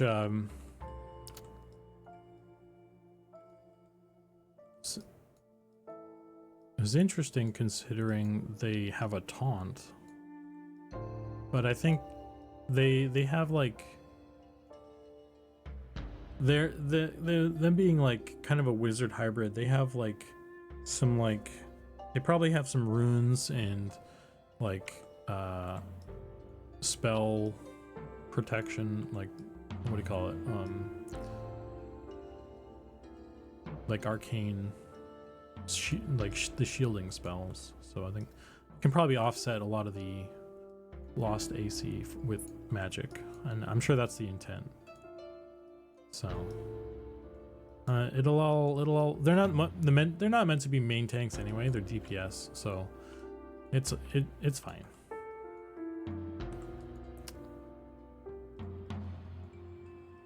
It's fine.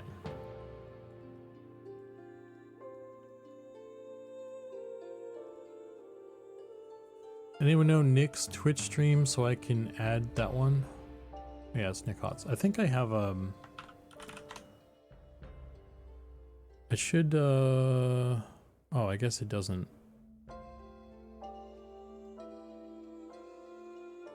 It doesn't do that. I thought I had a link for all the team members. Let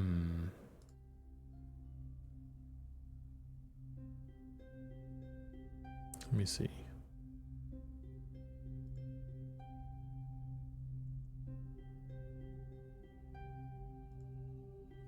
Hey, also, I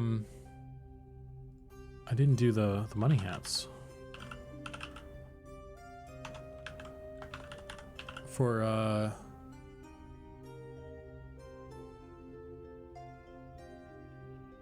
that donation for Torm's thing.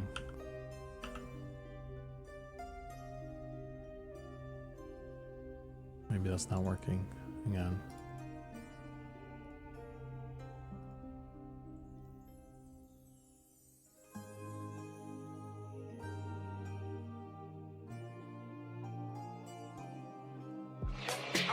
There we go. Boom, money hats.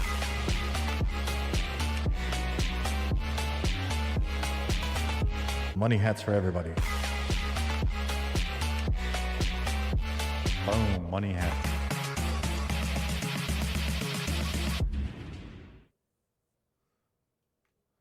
Oop. Clicked the wrong button there.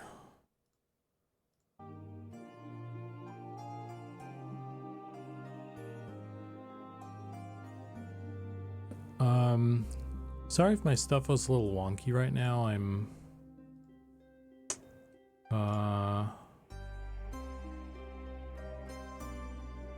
I was streaming with a different sort of setup for a little while to like I was trying to see if the issue that I was having was the computer that I was using or something else.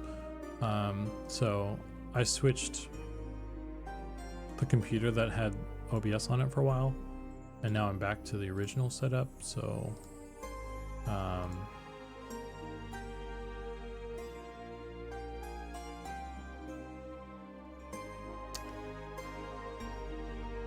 so some stuff is I haven't played with stuff in a while here.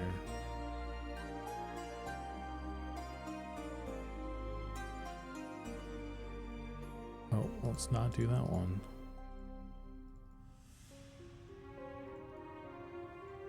So I wouldn't be surprised if the audio levels are a little silly right now.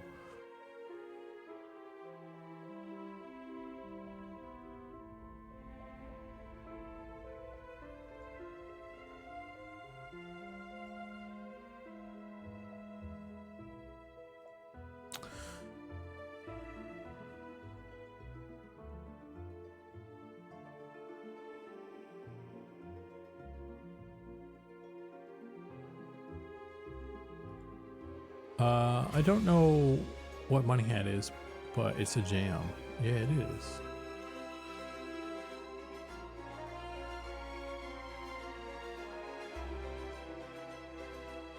I think I finally decided on Elementalist after thinking I was gonna main Spellblade, Rogue, or Wizard.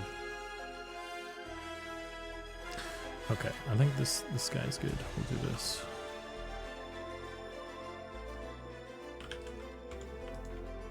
Yeah, I think I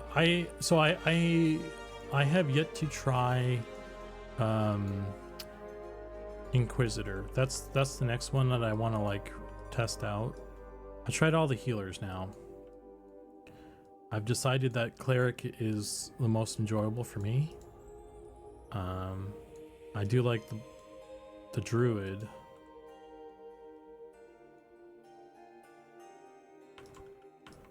His head poking out. What's going on here?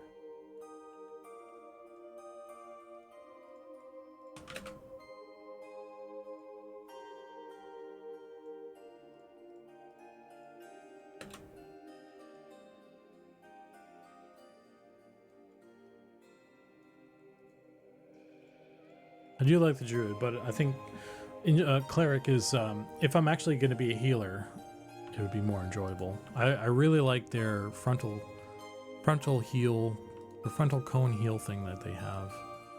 If that's still around,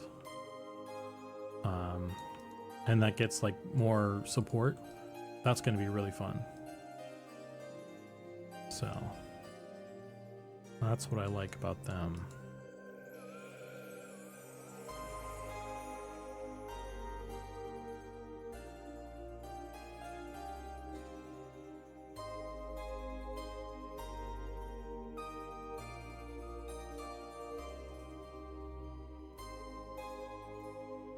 Inquisitor seems like you don't need any other tank. We had an Inquisitor tank yesterday and it was absolute badass. I did Inquisitor to 15 last test. They're awesome once they get AoE stun at level 10.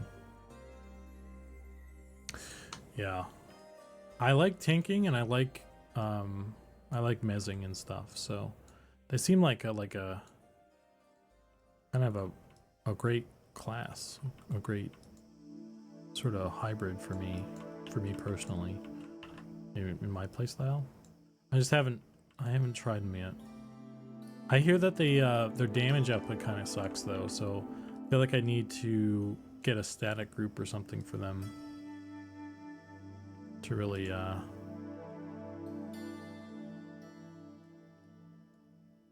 make it work well or something.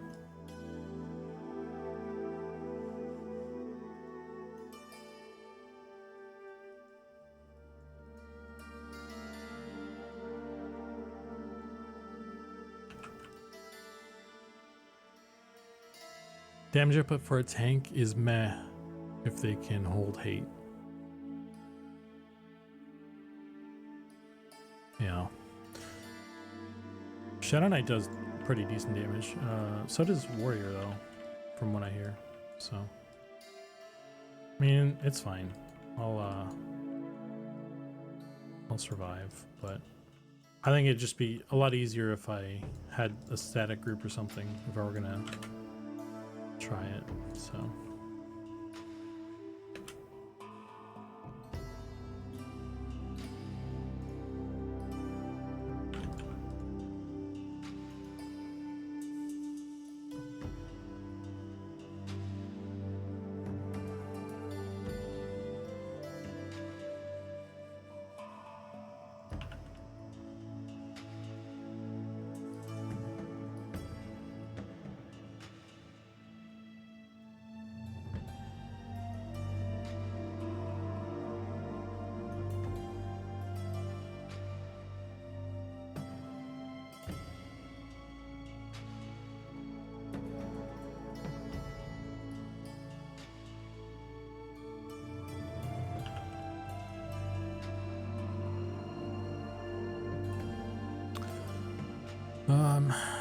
Let's grab this guy, pull it out a little bit more.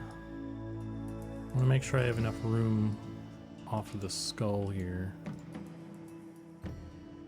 He's got a big old honker of a brain here, so.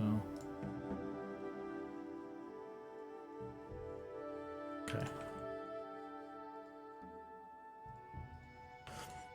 See how much faster the rest of them go, because I don't have to slam a beard through the bottom of this thing.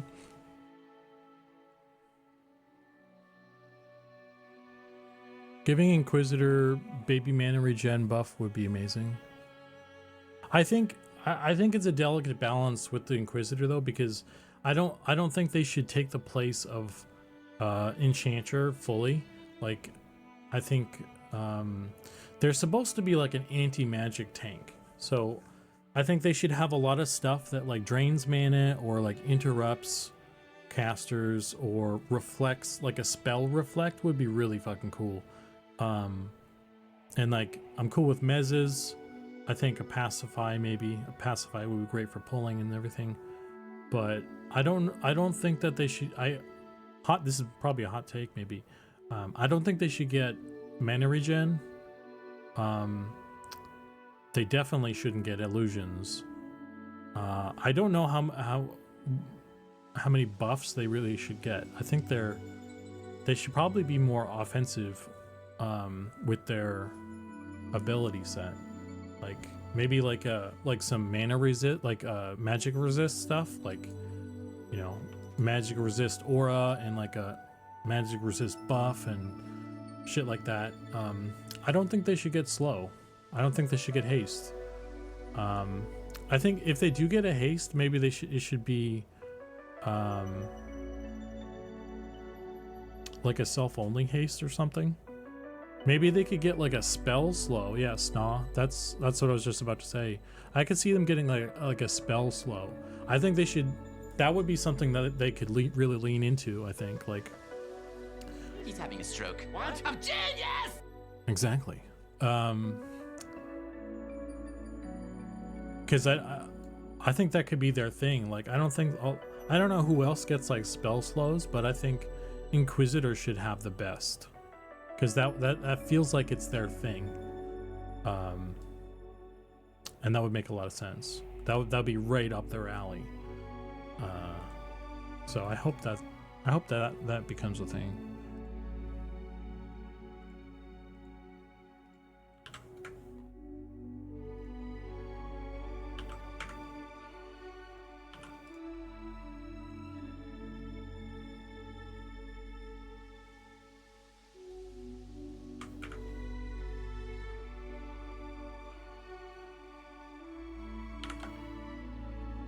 Because the Inquisitor kind of needs their own little niche carved out for them.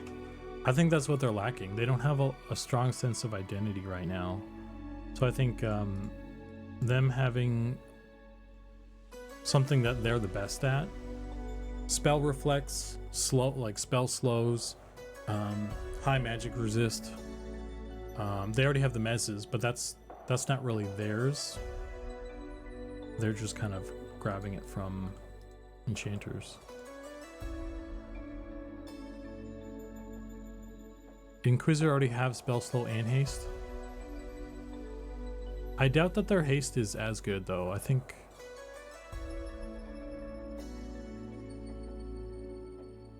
I could see the. I mean, I'm torn on them having haste. I could see them having it because their damage output already is butts and they need help. Maybe that helps them. I don't know.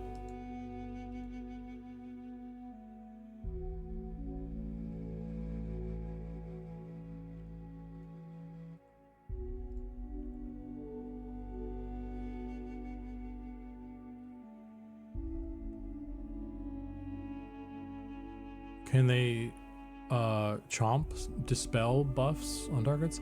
I don't know if they have a dispel. I don't think they do, and they probably should. I think that seems like something that would be up their alley too. I think someone was mentioning that the other night, and apparently it's shaman and wizard and someone else. Maybe there's someone else's inquisitor. I forget who the third one was.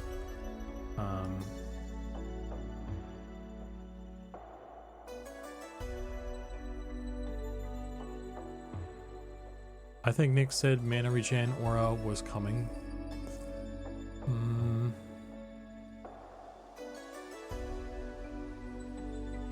I mean, if they're getting a mana aura, I'm willing to bet that it's going to be like a secondary regen and not like a primary.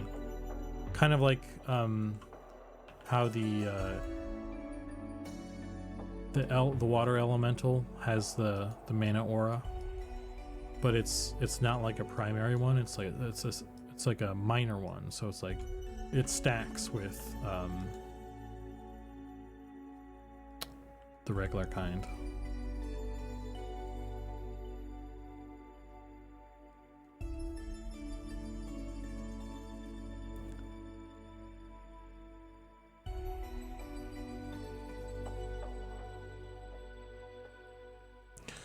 Spellblade is a secondary melee slow. Mana regen does between 1 to 3 per tick at level 3. 3 at level 60. Yeah, I mean if that's what he was talking about for the Inquisitor, that's a secondary. It's a secondary one. Because like the Enchanter Brilliance is like, it's more than that, I think. I don't know the numbers off the top. But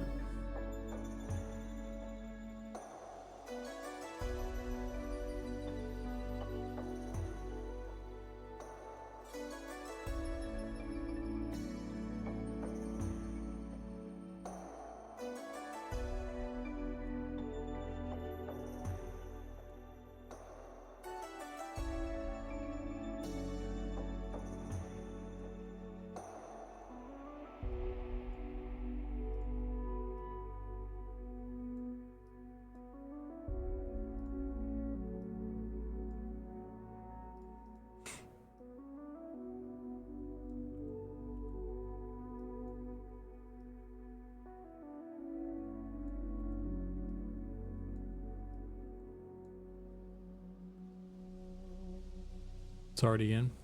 Okay, I haven't, like I said, I haven't played Inquisitor yet, so I don't know all what they can do yet. I'm just kind of rambling about what I feel like kind of would suit them as a stylistic choice. You know what I mean?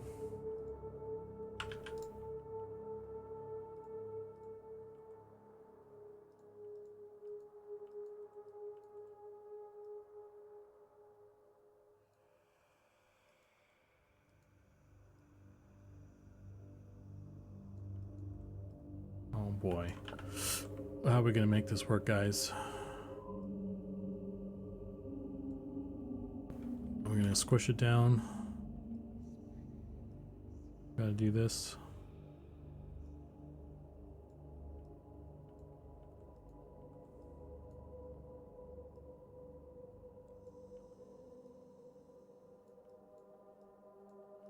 Oh, brother.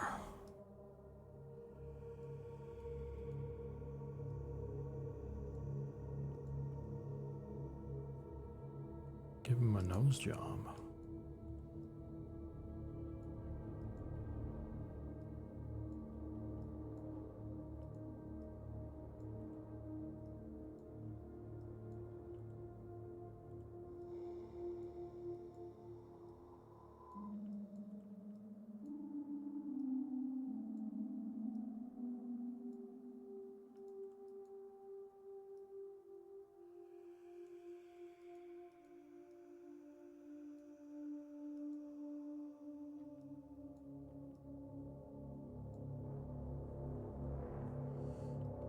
I think I need to pull the back up a little bit here because they're gonna, when they're in their animation pose, they kind of hunch.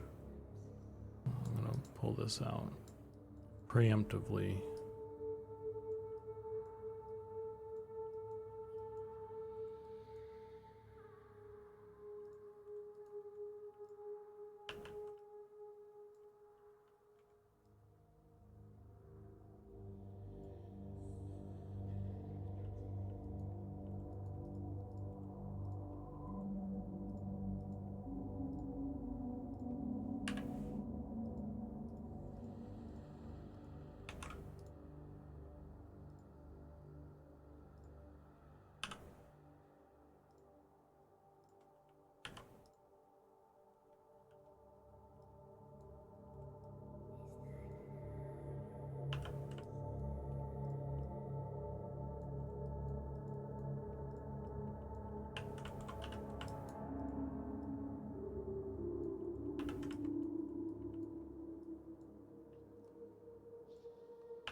Okay.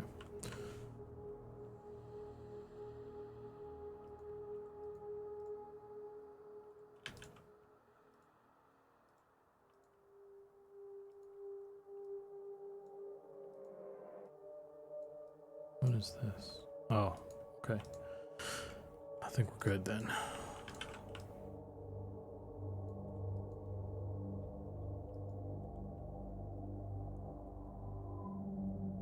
Need some hunker protection. Well, this isn't really. This isn't hunker approved armor, so they should be wearing something else if they need that. They get what they get. If they want something that's more protective, they need to go to Goblin Land and get Goblin approved armor.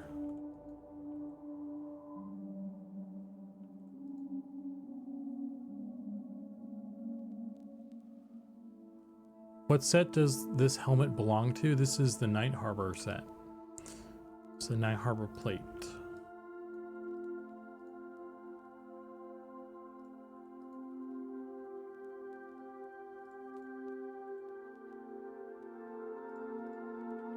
Let's save this.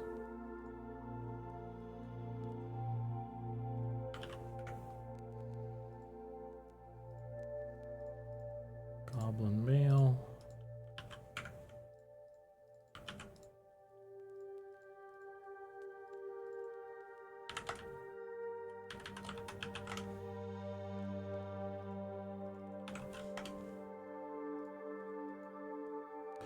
Ogre codpiece repurposed?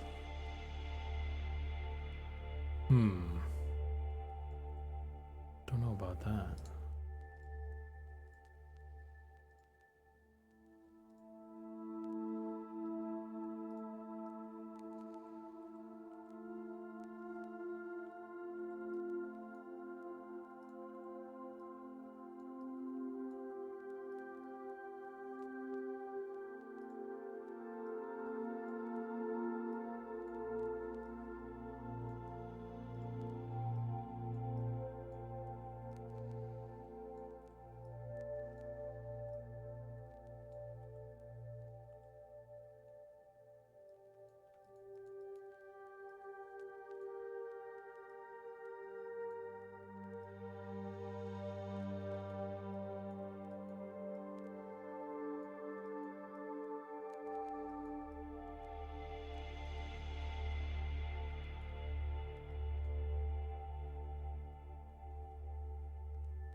Look at the majesty oozing from the wonderful thing.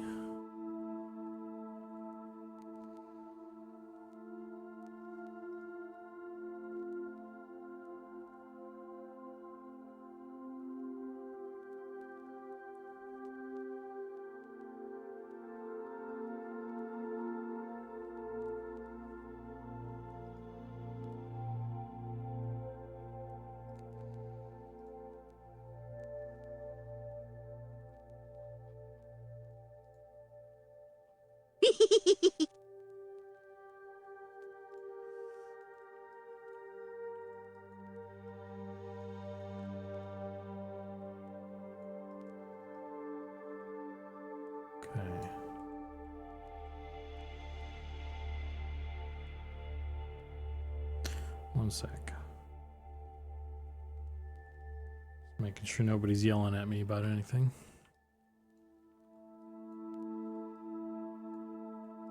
Okay.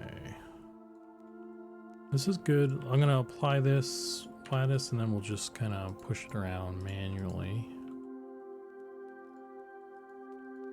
Pull out the nose bit.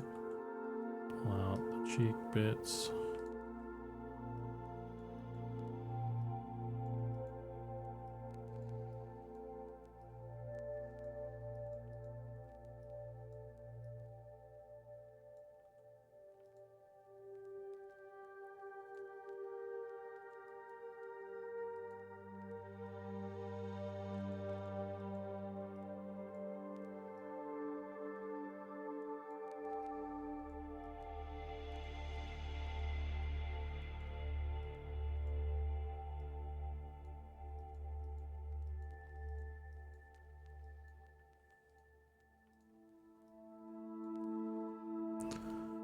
Where did his nose go? It's protected. Exactly. We got honker protection.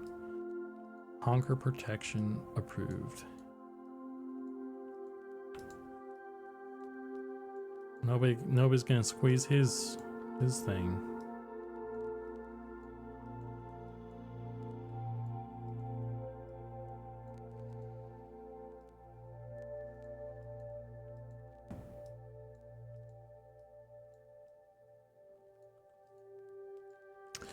All right, that worked pretty well.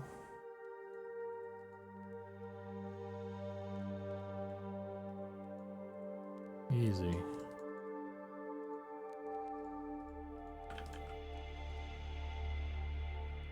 The female goblin's nose sticks out more straight.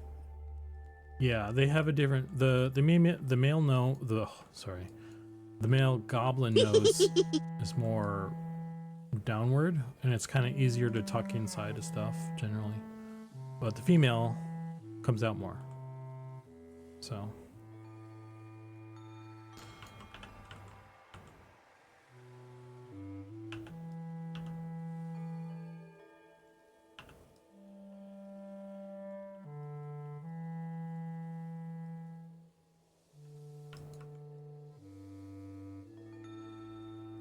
that's how it's the roll of the dice there.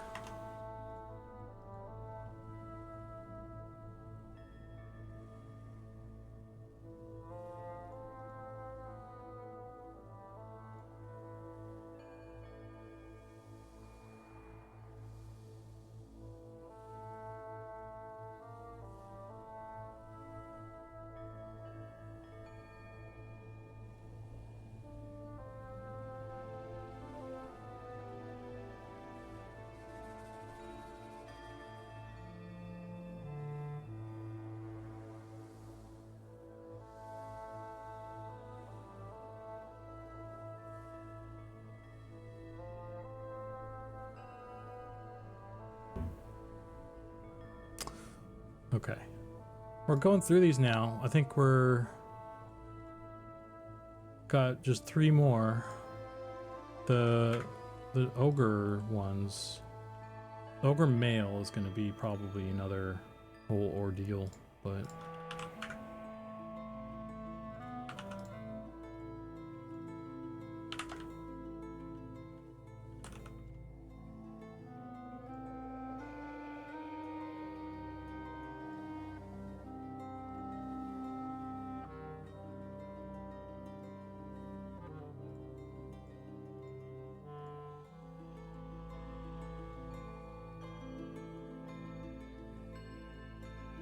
God.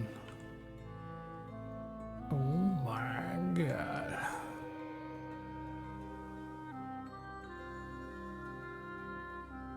Let's pull this whole thing back.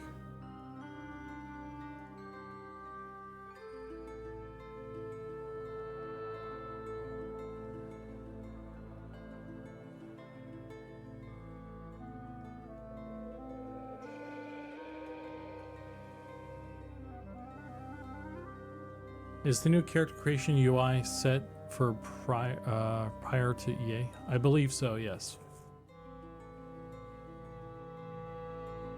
Ogreheads do not need much protection. Hey man, they got big honkers that need protecting as well. We protect all honkers equally here. Except the goblins, the goblin female. I mean, they get none, but you get my point.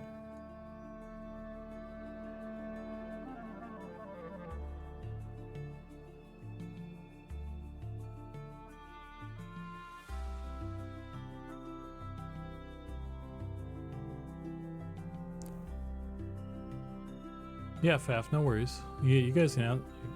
I'll answer questions to the best of my ability, as long as I see your message. If I didn't see your message, you can always ask it again, because I sometimes I lose track of chat and stuff, so you know, sometimes I just miss stuff.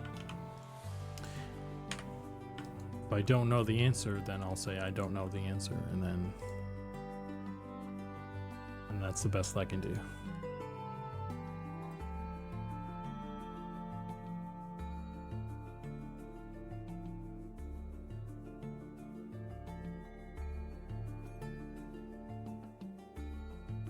The playtest was great. Thanks again for your hard work and everyone involved. Yeah, it was a good time. I'm glad. I hope everybody had a good time.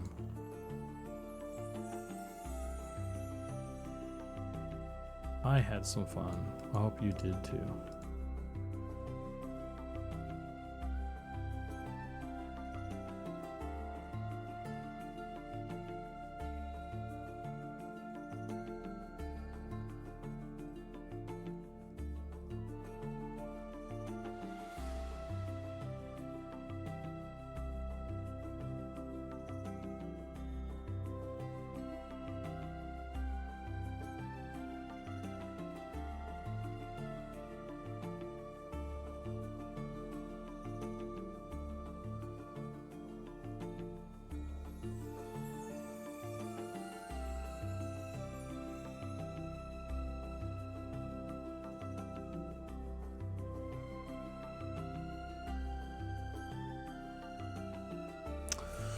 I mean, technically you're working, so it's understandable. I wish I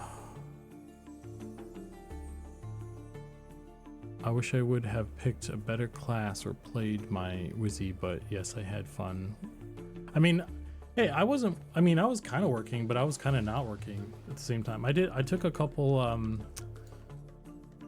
I did a couple tickets, I did a couple petitions and stuff, but I mean, honestly, largely I was just kind of playing.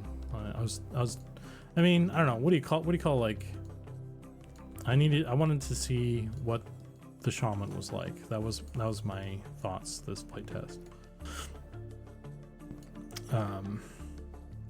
And I played a little bit Enchanter as well. I made a rogue to test out the rogue quest because I saw a petition about that. I did the wrong part of the quest though, apparently, so I don't know. It was a bit of both. I worked a little bit and I played a little bit, so.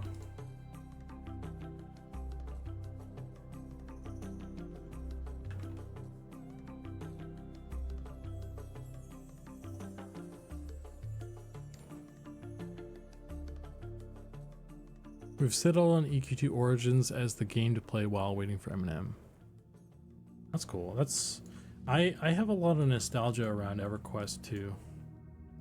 So I played that when it came out. I was really hyped for that when it was still in development and stuff too, so. Man, is this a one-sided thing? Dang.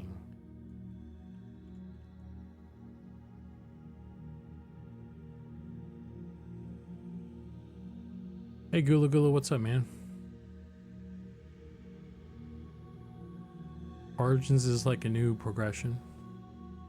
I actually re-upped my EverQuest 2 account or whatever when Origins came out, because I was pumped about it. But it kind of didn't hit the same when I was playing it, so I didn't really stick around. I was a little bit bummed about it.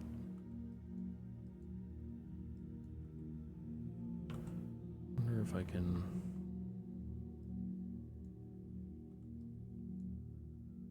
Let's just pull this way in, I guess.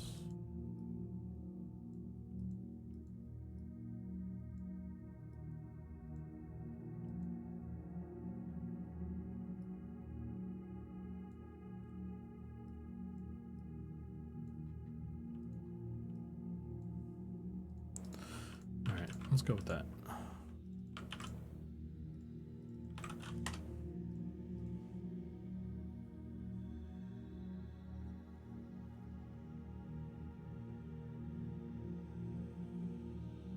I've never really played EG2, so it's been decent. We tried live. Live sucked. Origins is much better. Yeah, the live server, I guess it sounds like there is some. They did something with stats that is not very popular, I guess. So that wasn't great, I guess.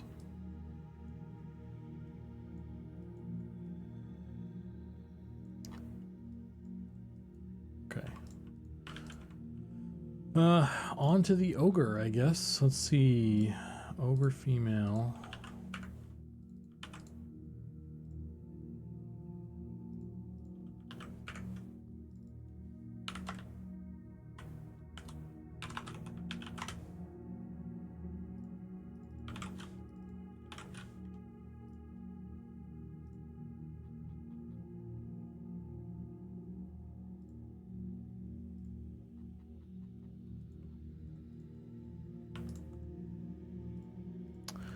Ogre female was another one that I did. I worked on I worked on both ogres, but I think the male ogre got a lot of it changed hands a bunch and kind of changed a bit. But I think for the most part I did other than the texture kind of getting all out of work, I did a lot of the female ogre work as well. Actually, I did a ZBrush sculpt of her, so there's a high poly version of her.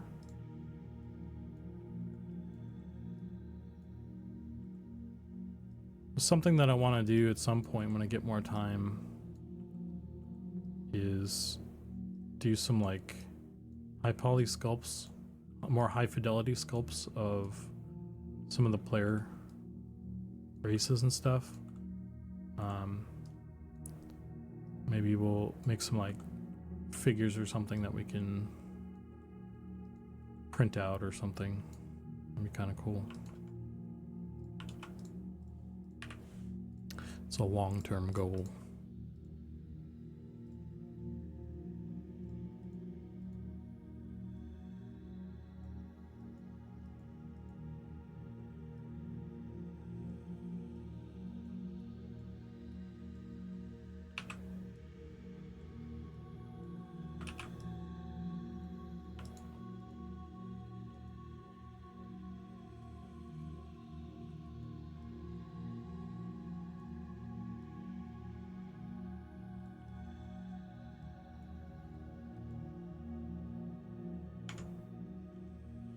Okay, I might have to do something that I might have to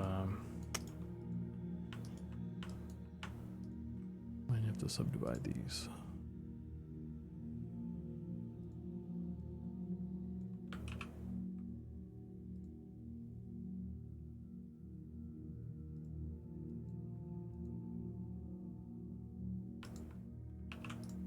Let's do this.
Where's my knife?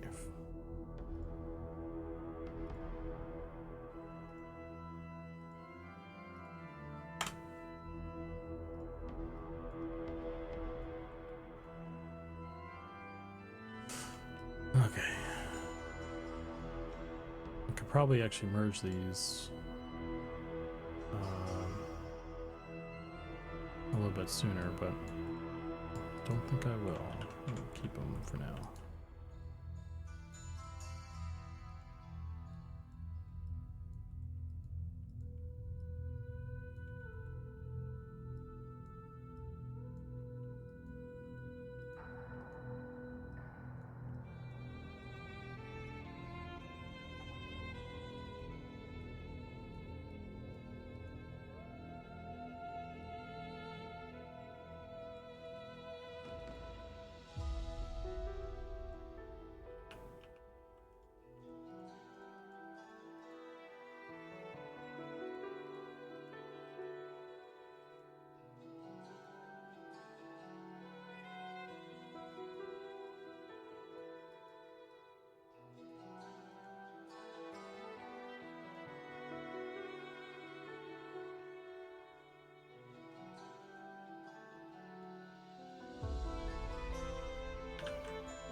That looks a little wobbly.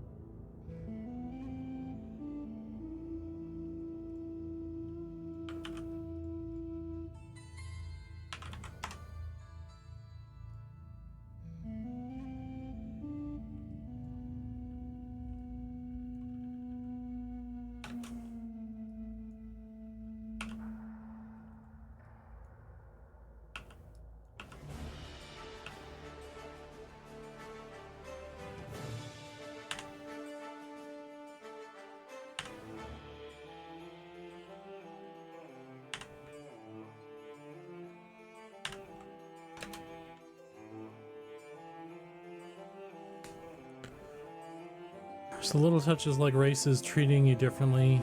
I betrayed a dwarf to Freeport and the trolls NPCs all give me a hard time when I talk by or walk by. Yeah, that's one cool thing about the game is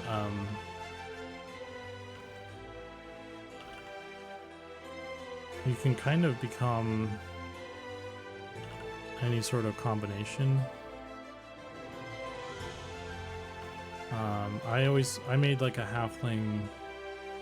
I like halflings, so I had a halfling enchanter. I made a coercer. I betrayed to Freeport on my enchanter. My halfling enchanter at that. So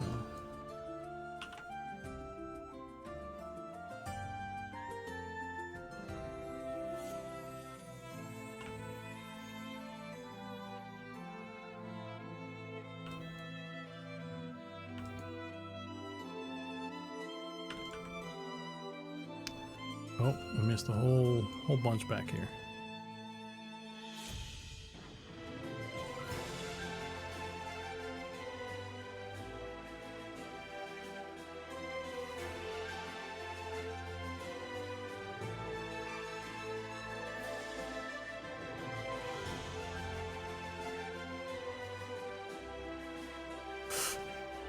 Okay.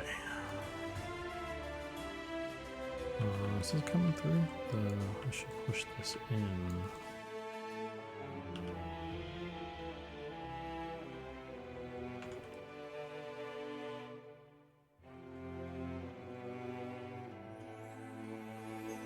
Oh, is this just a hole in the neck? Okay.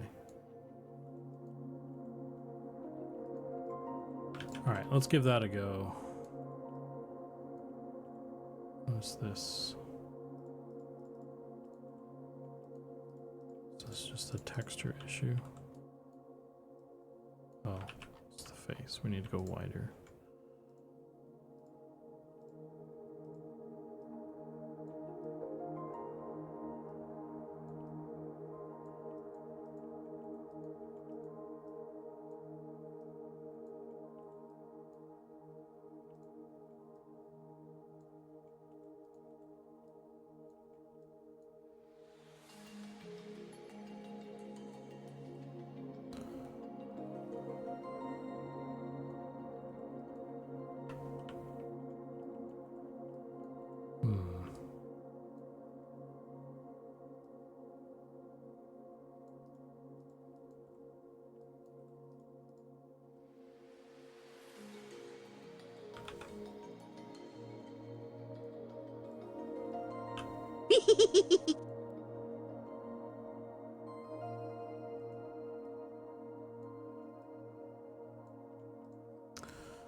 Okay.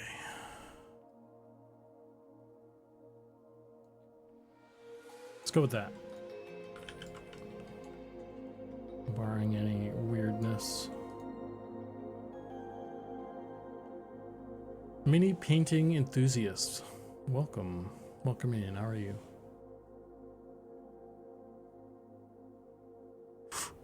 Thanks for all the follows, everybody. There's a ton. It's more than I can stumble through names for.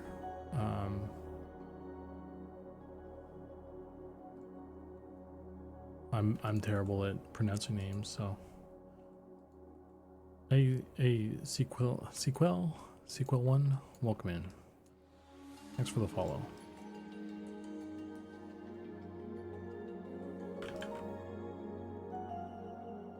Okay, this one's done.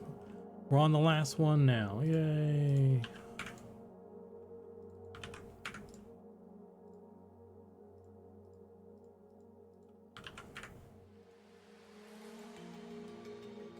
It's been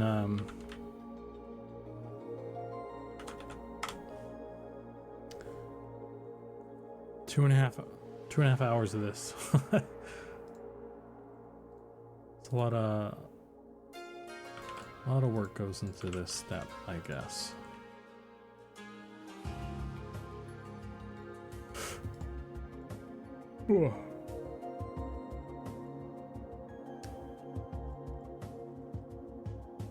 Ogre was maybe it won't be that bad because he doesn't have a beard or anything, but he's definitely got a different shape. Gonna have to do some modification here.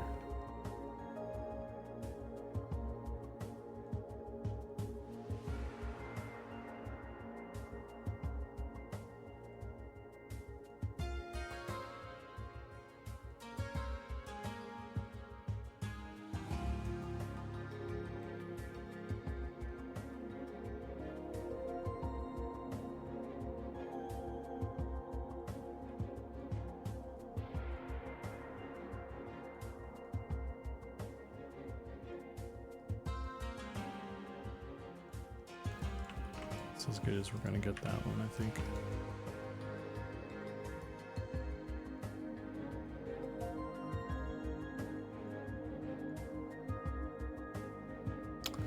Yeah, thanks for enjoying our awesome game.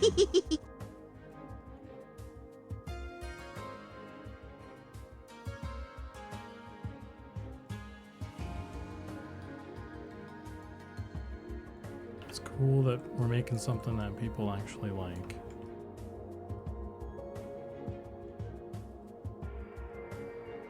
Because there's a lot of times when Um,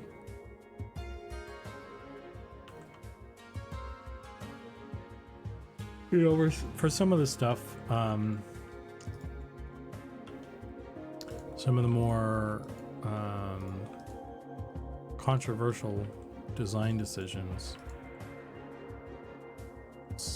I think it can be tricky to stick to your gun. I mean, at least I find it tricky sometimes because I have some people pleaser elements to my personality. So when someone says like, "Oh, we don't like this," I'm like, "Oh man, maybe it wouldn't be a big deal to change X, Y, or Z," but those are like, some of them are big pillars of the game design.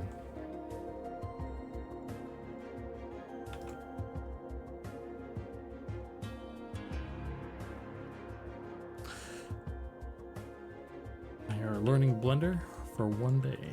Nice. Oops. Wait. Why isn't this doing nothing? Oh, brother.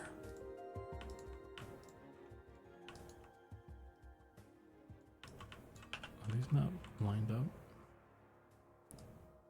These are slightly askew, I think. I don't know, they look slightly askew.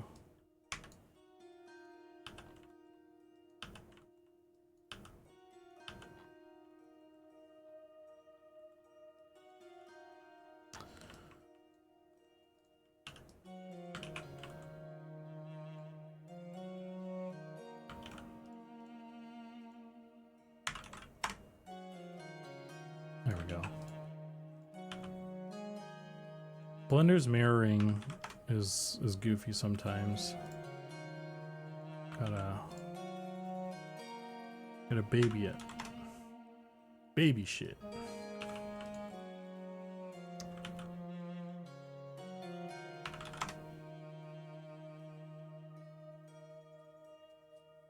It's a fine balance, but at the end of the day, it's you guys who are the devs and you make the game you want.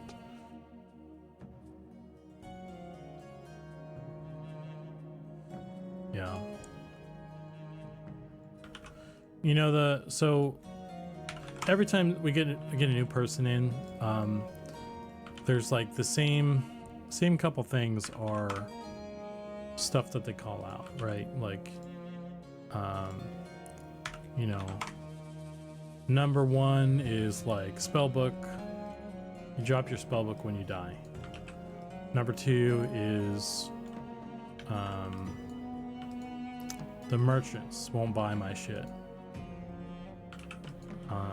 And then there's like, I guess three would probably be like, it's too dark. Those are the three most common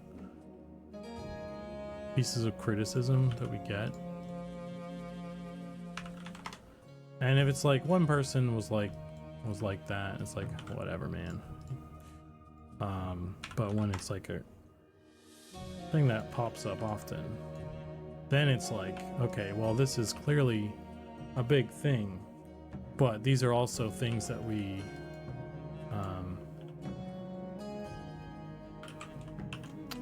these are some of those major design philosophies that we believe in. So how do you reconcile that sometimes?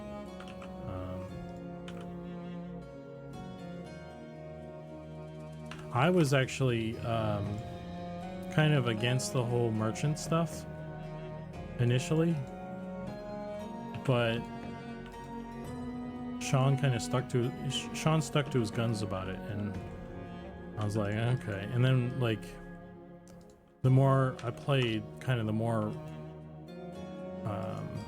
familiar I got with where merchants are and who sells what and that sort of thing, and kind of the greater design idea behind it, where you can like you buy from Shady Guy and then you sell to Specialist Guy and you make profit. And now I really like it. It's like a thing to do when you know, it's like a third thing to do sometimes when you're like, I don't know, I need a break from killing stuff. I need something else to do. You can just run around town and like make money just by buying and selling. And that's really awesome. I think it's a system that has proven itself. So I'm glad that was one of the things that was defended against criticism.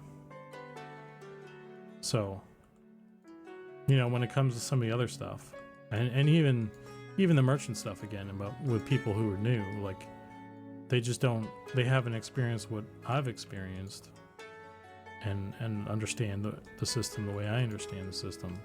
So does that mean that it's bad, or they just don't understand yet what it's there for?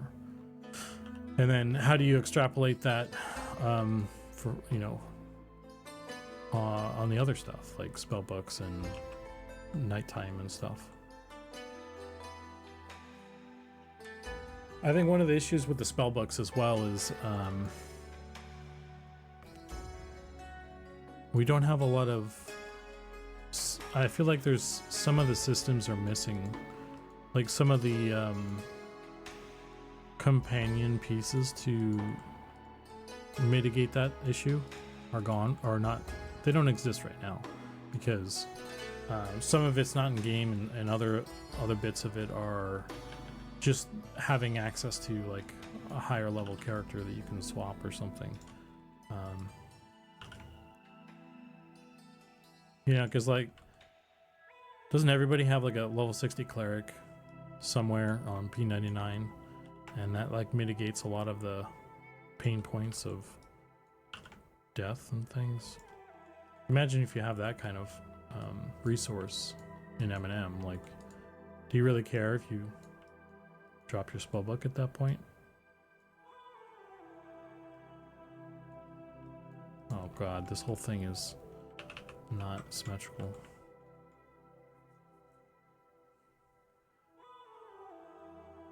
I survived barbarian blindness in 99, and all I got was memories and a t-shirt. Did you get a black t-shirt? Does it give, does the black t-shirt give you PTSD every time you see yourself in the mirror with it? Oh man, this let's see, let's do this. Let's split this off. We'll cut this in half. Oh, it's already cut in half. Okay. Delete that. We'll mirror this. Apply that. Join it back. And then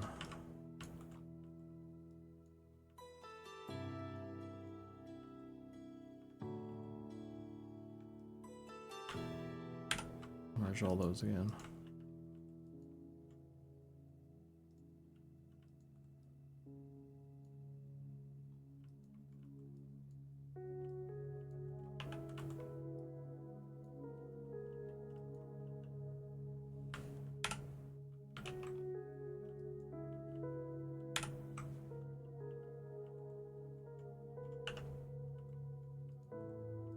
It's just a hard edge. Okay. I think we're okay. It's a hoodie, but the hood is on backwards in real life blindness. Oh shit.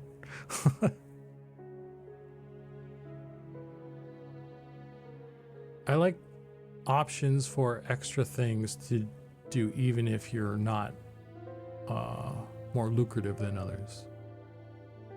It doesn't make sense without the shady merchant for me. Then it's chef's goes. Yeah, I mean there's shady merchants all over town. It's not just the shifty gnome. There's a shifty halfling. There's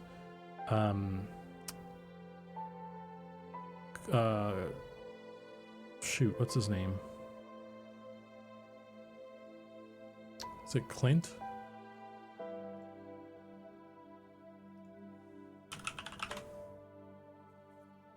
There's Clint the Innocent. There's another shady merchant by, like right near him too. There's like some shady peddler just somewhere. Like there's a ton of like shady merchants. You can do a whole circuit around town and just pick up stuff and sell it to guys and make a bunch of money.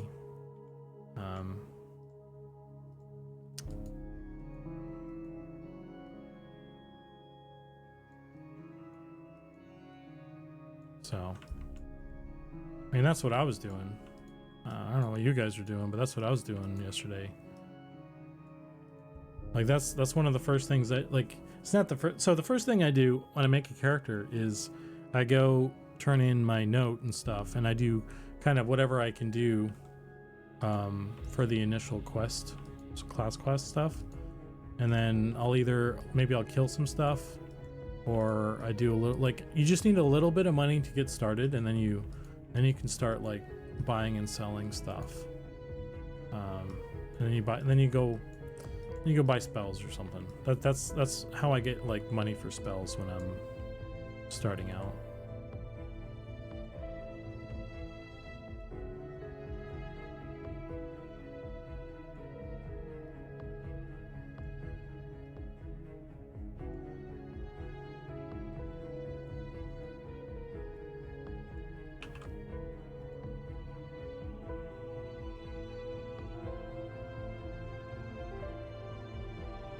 Trinity pointed out something last night. You can add any class spells to your own book. That way, if you need to help a cleric out, you can give them your wizard spell book, and they can use the res spell and hand the book back. Yeah. So if you the spell book that you get when you start is no trade, but you can buy additional spell books that are tradable. And then if you put spells in that, you can put anything in there. It doesn't it's not, because it's a tradable item, it's not restricted to a particular class. So you can put all spells in a singular spell book. You can have a master spell book and then trade that to people, and then they can load their spells, and then they trade it back. Because you don't need the spell book on you to have the spells memorized either. You can keep your spell book in the bank. You can load your spells, and then you put the spell book back in the bank, and then you go off an adventure. And then when you die, you spawn back at the bank, and you just load your spells again, and you go back out again. The only reason to have the spell book on you when you're out and about is if you need to swap out spells for something else. Like, you know, if you have more spells than you can load, you can memorize. Like if you need to swap out something for like invisibility or something, you can just do it there. But I mean, otherwise you don't need the book once stuff is memorized. So if you have a tradable book, you can trade it to somebody and they can memorize their stuff.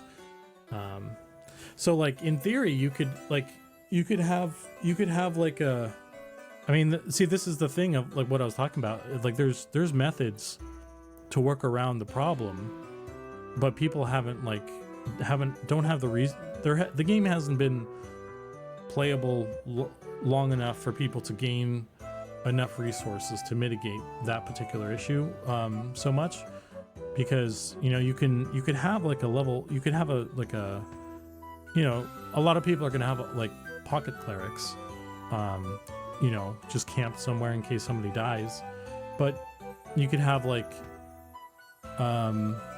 you could have some other class. You could have a level 1 rogue with a spell book with all your spells on it, and you just like do a drop transfer or something and load up all your spells and pass it back. You know, eventually we'll have mounts who have our inventory. I mean, we already have mounts that have an inventory, so you can put stuff on your mount, keep stuff there. You can make a crate. You can put the crate on the ground. You can put your spellbook in the crate, and then if you die, you know, the spellbook's right there. So, I mean, there's a number of things that will help with this problem. So, like I said, it's a system that hasn't proven itself yet. Quite like the merchant thing, because I feel like people haven't been able to gain the resources yet for problem solving, or some of the systems that will solve that problem aren't in quite yet. So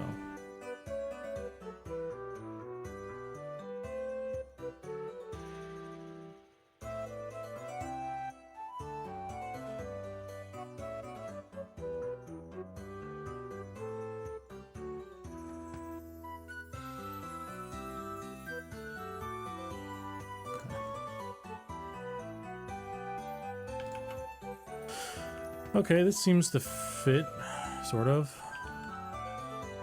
I think I need another edge here.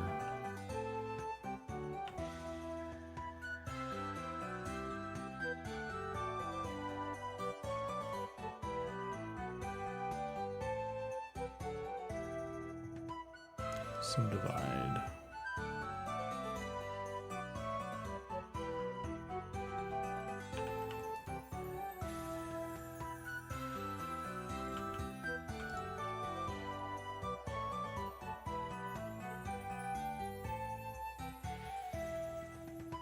I, for one, am going to demand my guild provides me a spell book with all my spells slotted for free.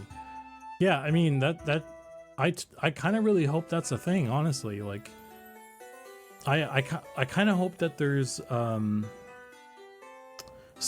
like legendary spells that drop off of some boss, and then like you give it to one dude in the guild, and then he passes that book around, and then everybody has that spell. Like they can all memorize it, but you know, it's only in one dude's book. I think that'll be cool. I think that's a cool idea, and I look forward to that happening. I think that'll be cool.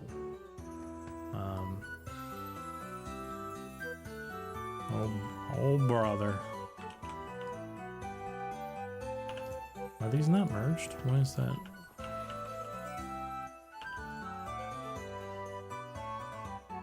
Why aren't these merged? Oh, it's because oh no. Okay. I fucked up.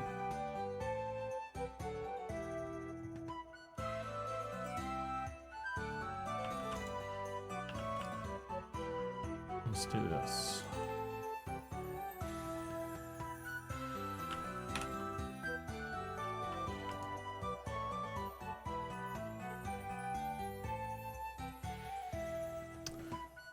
Some of the metagamers haven't gotten access to the game yet. I think just generally speaking, people, like I said, you know, not enough people have had enough time to gain all the resources that will mitigate some of the things that people, you know, have issues with, I guess. That's my hot take. That's my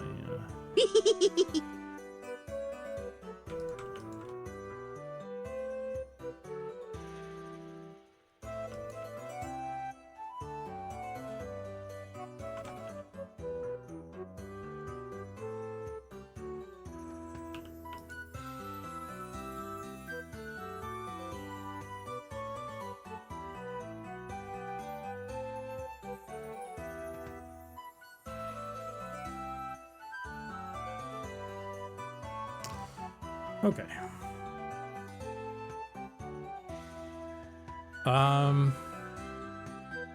See, now that book in the bank thing is something new I've learned.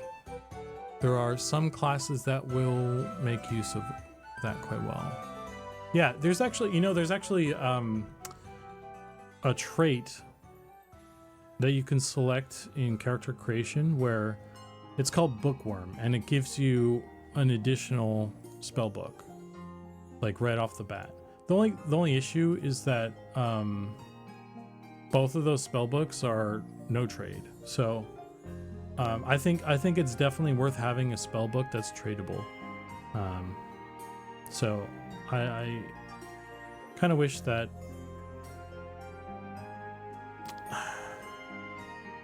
I mean, I don't know. Yeah, I don't know. I presume that it's set up that way to prevent abuse and stuff, but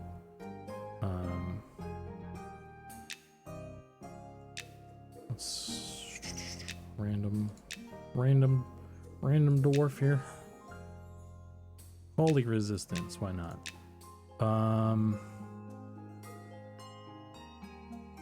Defender, why not? Where is it? It's here. Bookworm. It's a minor non-combat trait.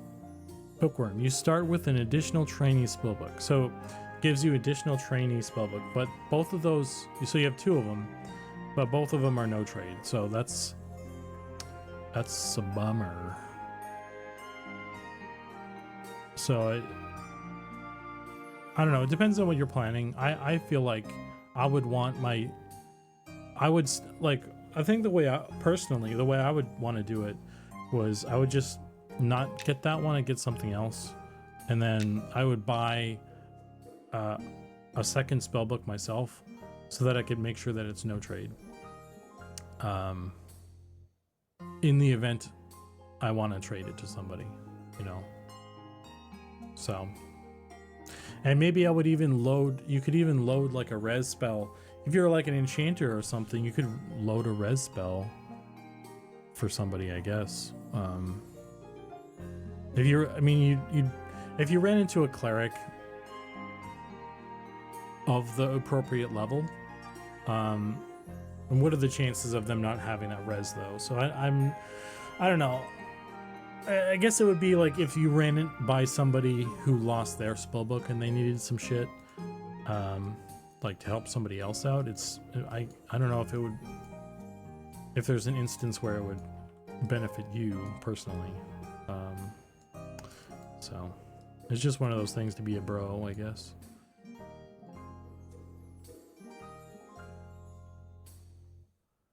I don't know what you mean by metagamers. We just finished another playtest this morning. They've had a chance to play. Yeah, anyone has played the game. You know what I'm saying?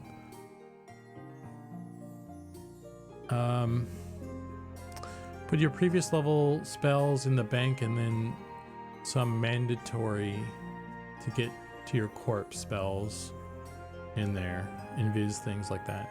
Usually what I do for my bank book is I just have like invis, see invis.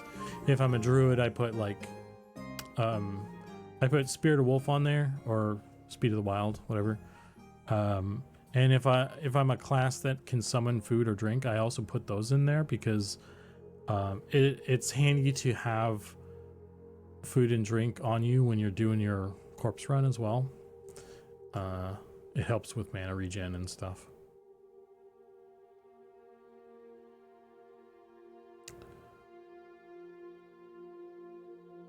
Yeah, just stay bound at the bank. See, Elcry, the only thing is like, I mean, that's a solid strategy for the most part, and that's what I do. I think it'll become less of a thing when you want to like adventure farther out, and I think that's going to be more of like a high level thing anyway. Because like let's imagine when the world is more fleshed out and there's like more high level stuff that's farther away from a bank, it becomes a bigger hassle to get back. So at that point, if you have the resources to maybe bind yourself outside of a dungeon and then put a crate with your spellbook in there, that would be a more convenient thing. But that's a convenience that you pay for with in-game resources or money or whatever.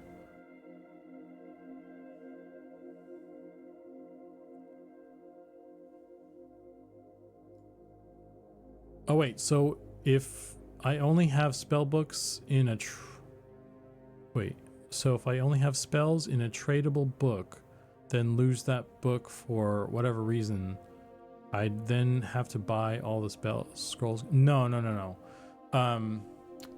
I mean, if you can't recover it, then you have to get them all again. But if you, I mean, that's the case if it's non-tradable as well, though. If you just lose your book, regardless of whether or not it's tradable, that's where all your spells are. The spells that you load into a spell book are unique to that spell book. So if you buy another one, it's going to be empty, right? If you trade a book to someone else, it's going to have whatever spells they put in it. So you can lose all your spells, I guess. If if you lose the spell book for whatever reason, depending on the reason. Like if it's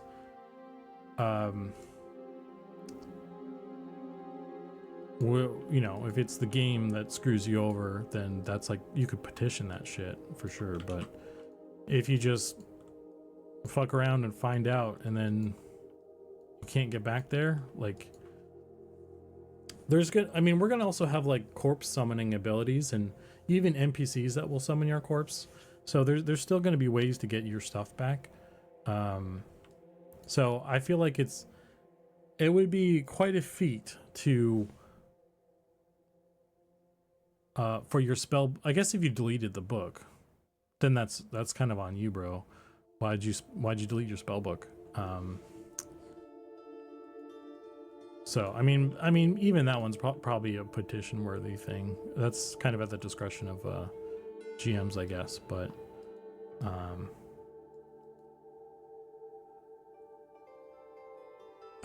so thinking of what not to do. Yeah, I mean, like I said, if the spell book with all your spells in it ceases to exist, that takes all the spells that are in that spell book. Yes, to answer that question. But again, there are methods of recovery, lots of methods of recovery. So unless you just, again, if you delete the item, then you got to go to a GM, I guess. Because I don't know if there's any fail-safe on the player side for that kind of thing, other than just I'd buy that for $1. I'd buy that for $1. Other than just buying it all again yourself, just accepting your fate and buying it. But that'll be extremely expensive, so that would not be a fun time. Depending on your level, anyway. If you did it at a low level, it's not a big deal. But if you had a high level character and you nuked your spell book, that's gonna. You'd only have to buy like the relevant spells, I guess. You wouldn't have to buy your entire catalog, but they get really expensive at high levels. So, or even if it's just like dropped spells, like ones that you can't buy, you have to kill a monster. Or I think I saw some stuff about research as well. I think we're starting to add research now, maybe. So if you like nuke a book with like research spells in it too, that's gonna suck.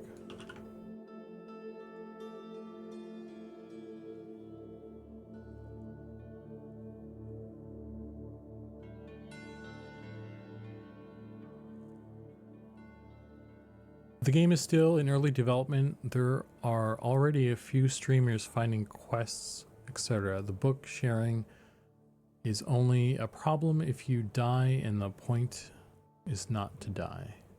Yes. I believe books are limited to 400 spells. Starter spells is no drop. Starter spellbook is no drop and can't be traded. Yeah, but you can buy. I mean, the spellbook, you can buy them pretty cheap. So anyway, I think we're done on this, guys. We got all the helmets now.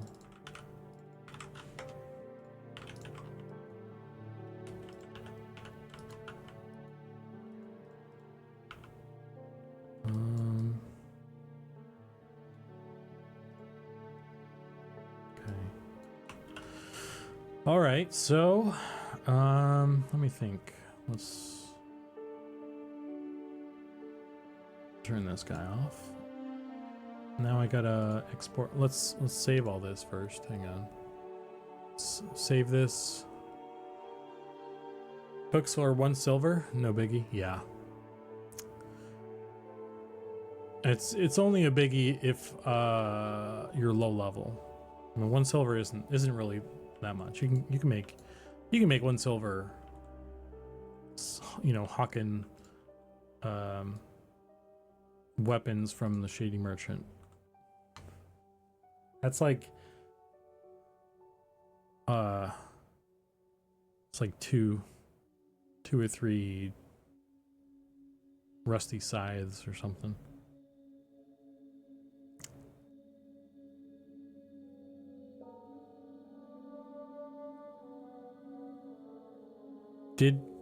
Is that true? Okay, Lauren, did you make money just dancing?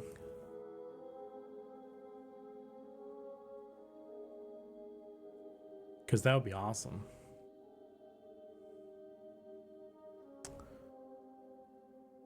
Oh, you made it up. Sad.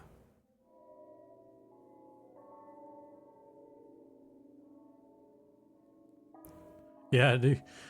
People, pro tip, sell wood. People love their wood.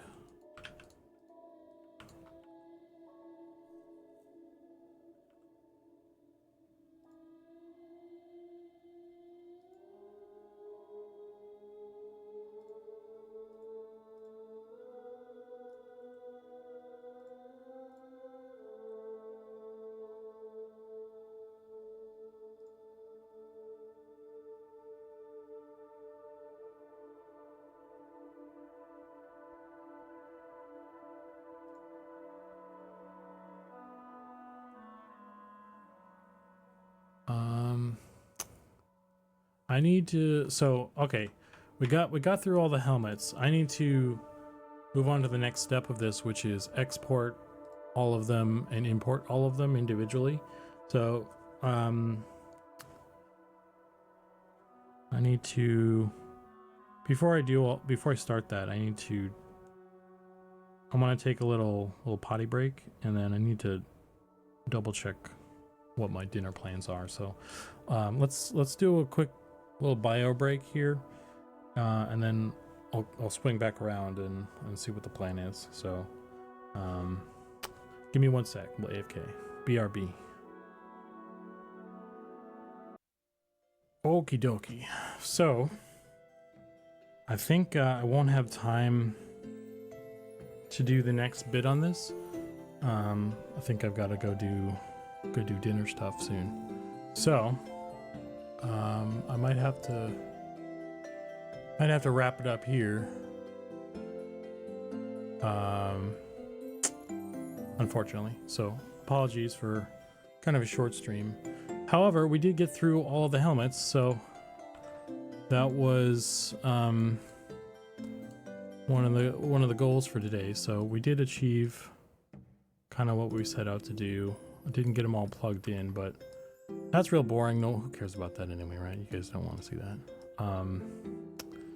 But yeah, we got the helmets. So look forward to seeing these on your characters in the near future. Look at that. Look at all those helmets. Beautiful.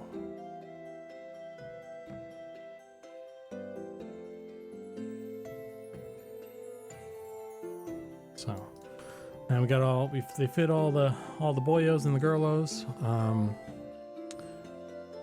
Yeah. You can tell which one the dwarf one is. Yeah, anyway, so that's all I got today, guys. Thanks for hanging. I'll kick you guys over to, I see Redbeard Flynn is live. So let's go say hey to him. He's a cool dude.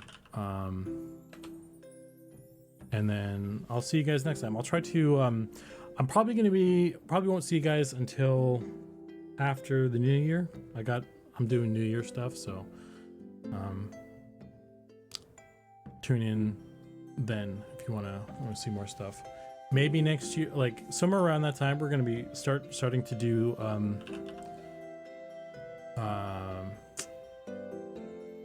what do you call it? We're gonna start doing the hair pretty soon. So there's gonna be a lot of cool stuff happening early, next year in January sometime when we start that. A lot more work on more more character customization, hair, beards. We'll see what else we can do, like for extra accessories and stuff. But that's going to be kind of the big push for that. That's the plan. And then some of the usual other stuff we need to cram in somewhere as well. But that's the plan. That's what's coming up for us. So get excited about that. And then until then, I'll see you guys next time. I hope you have a good, safe New Year's. Yeah, that's all I got. So kick you guys over to Redbeard. He's playing something else entirely. So yeah, see you guys. Thanks again. Have a good one. I should hit my button as well here.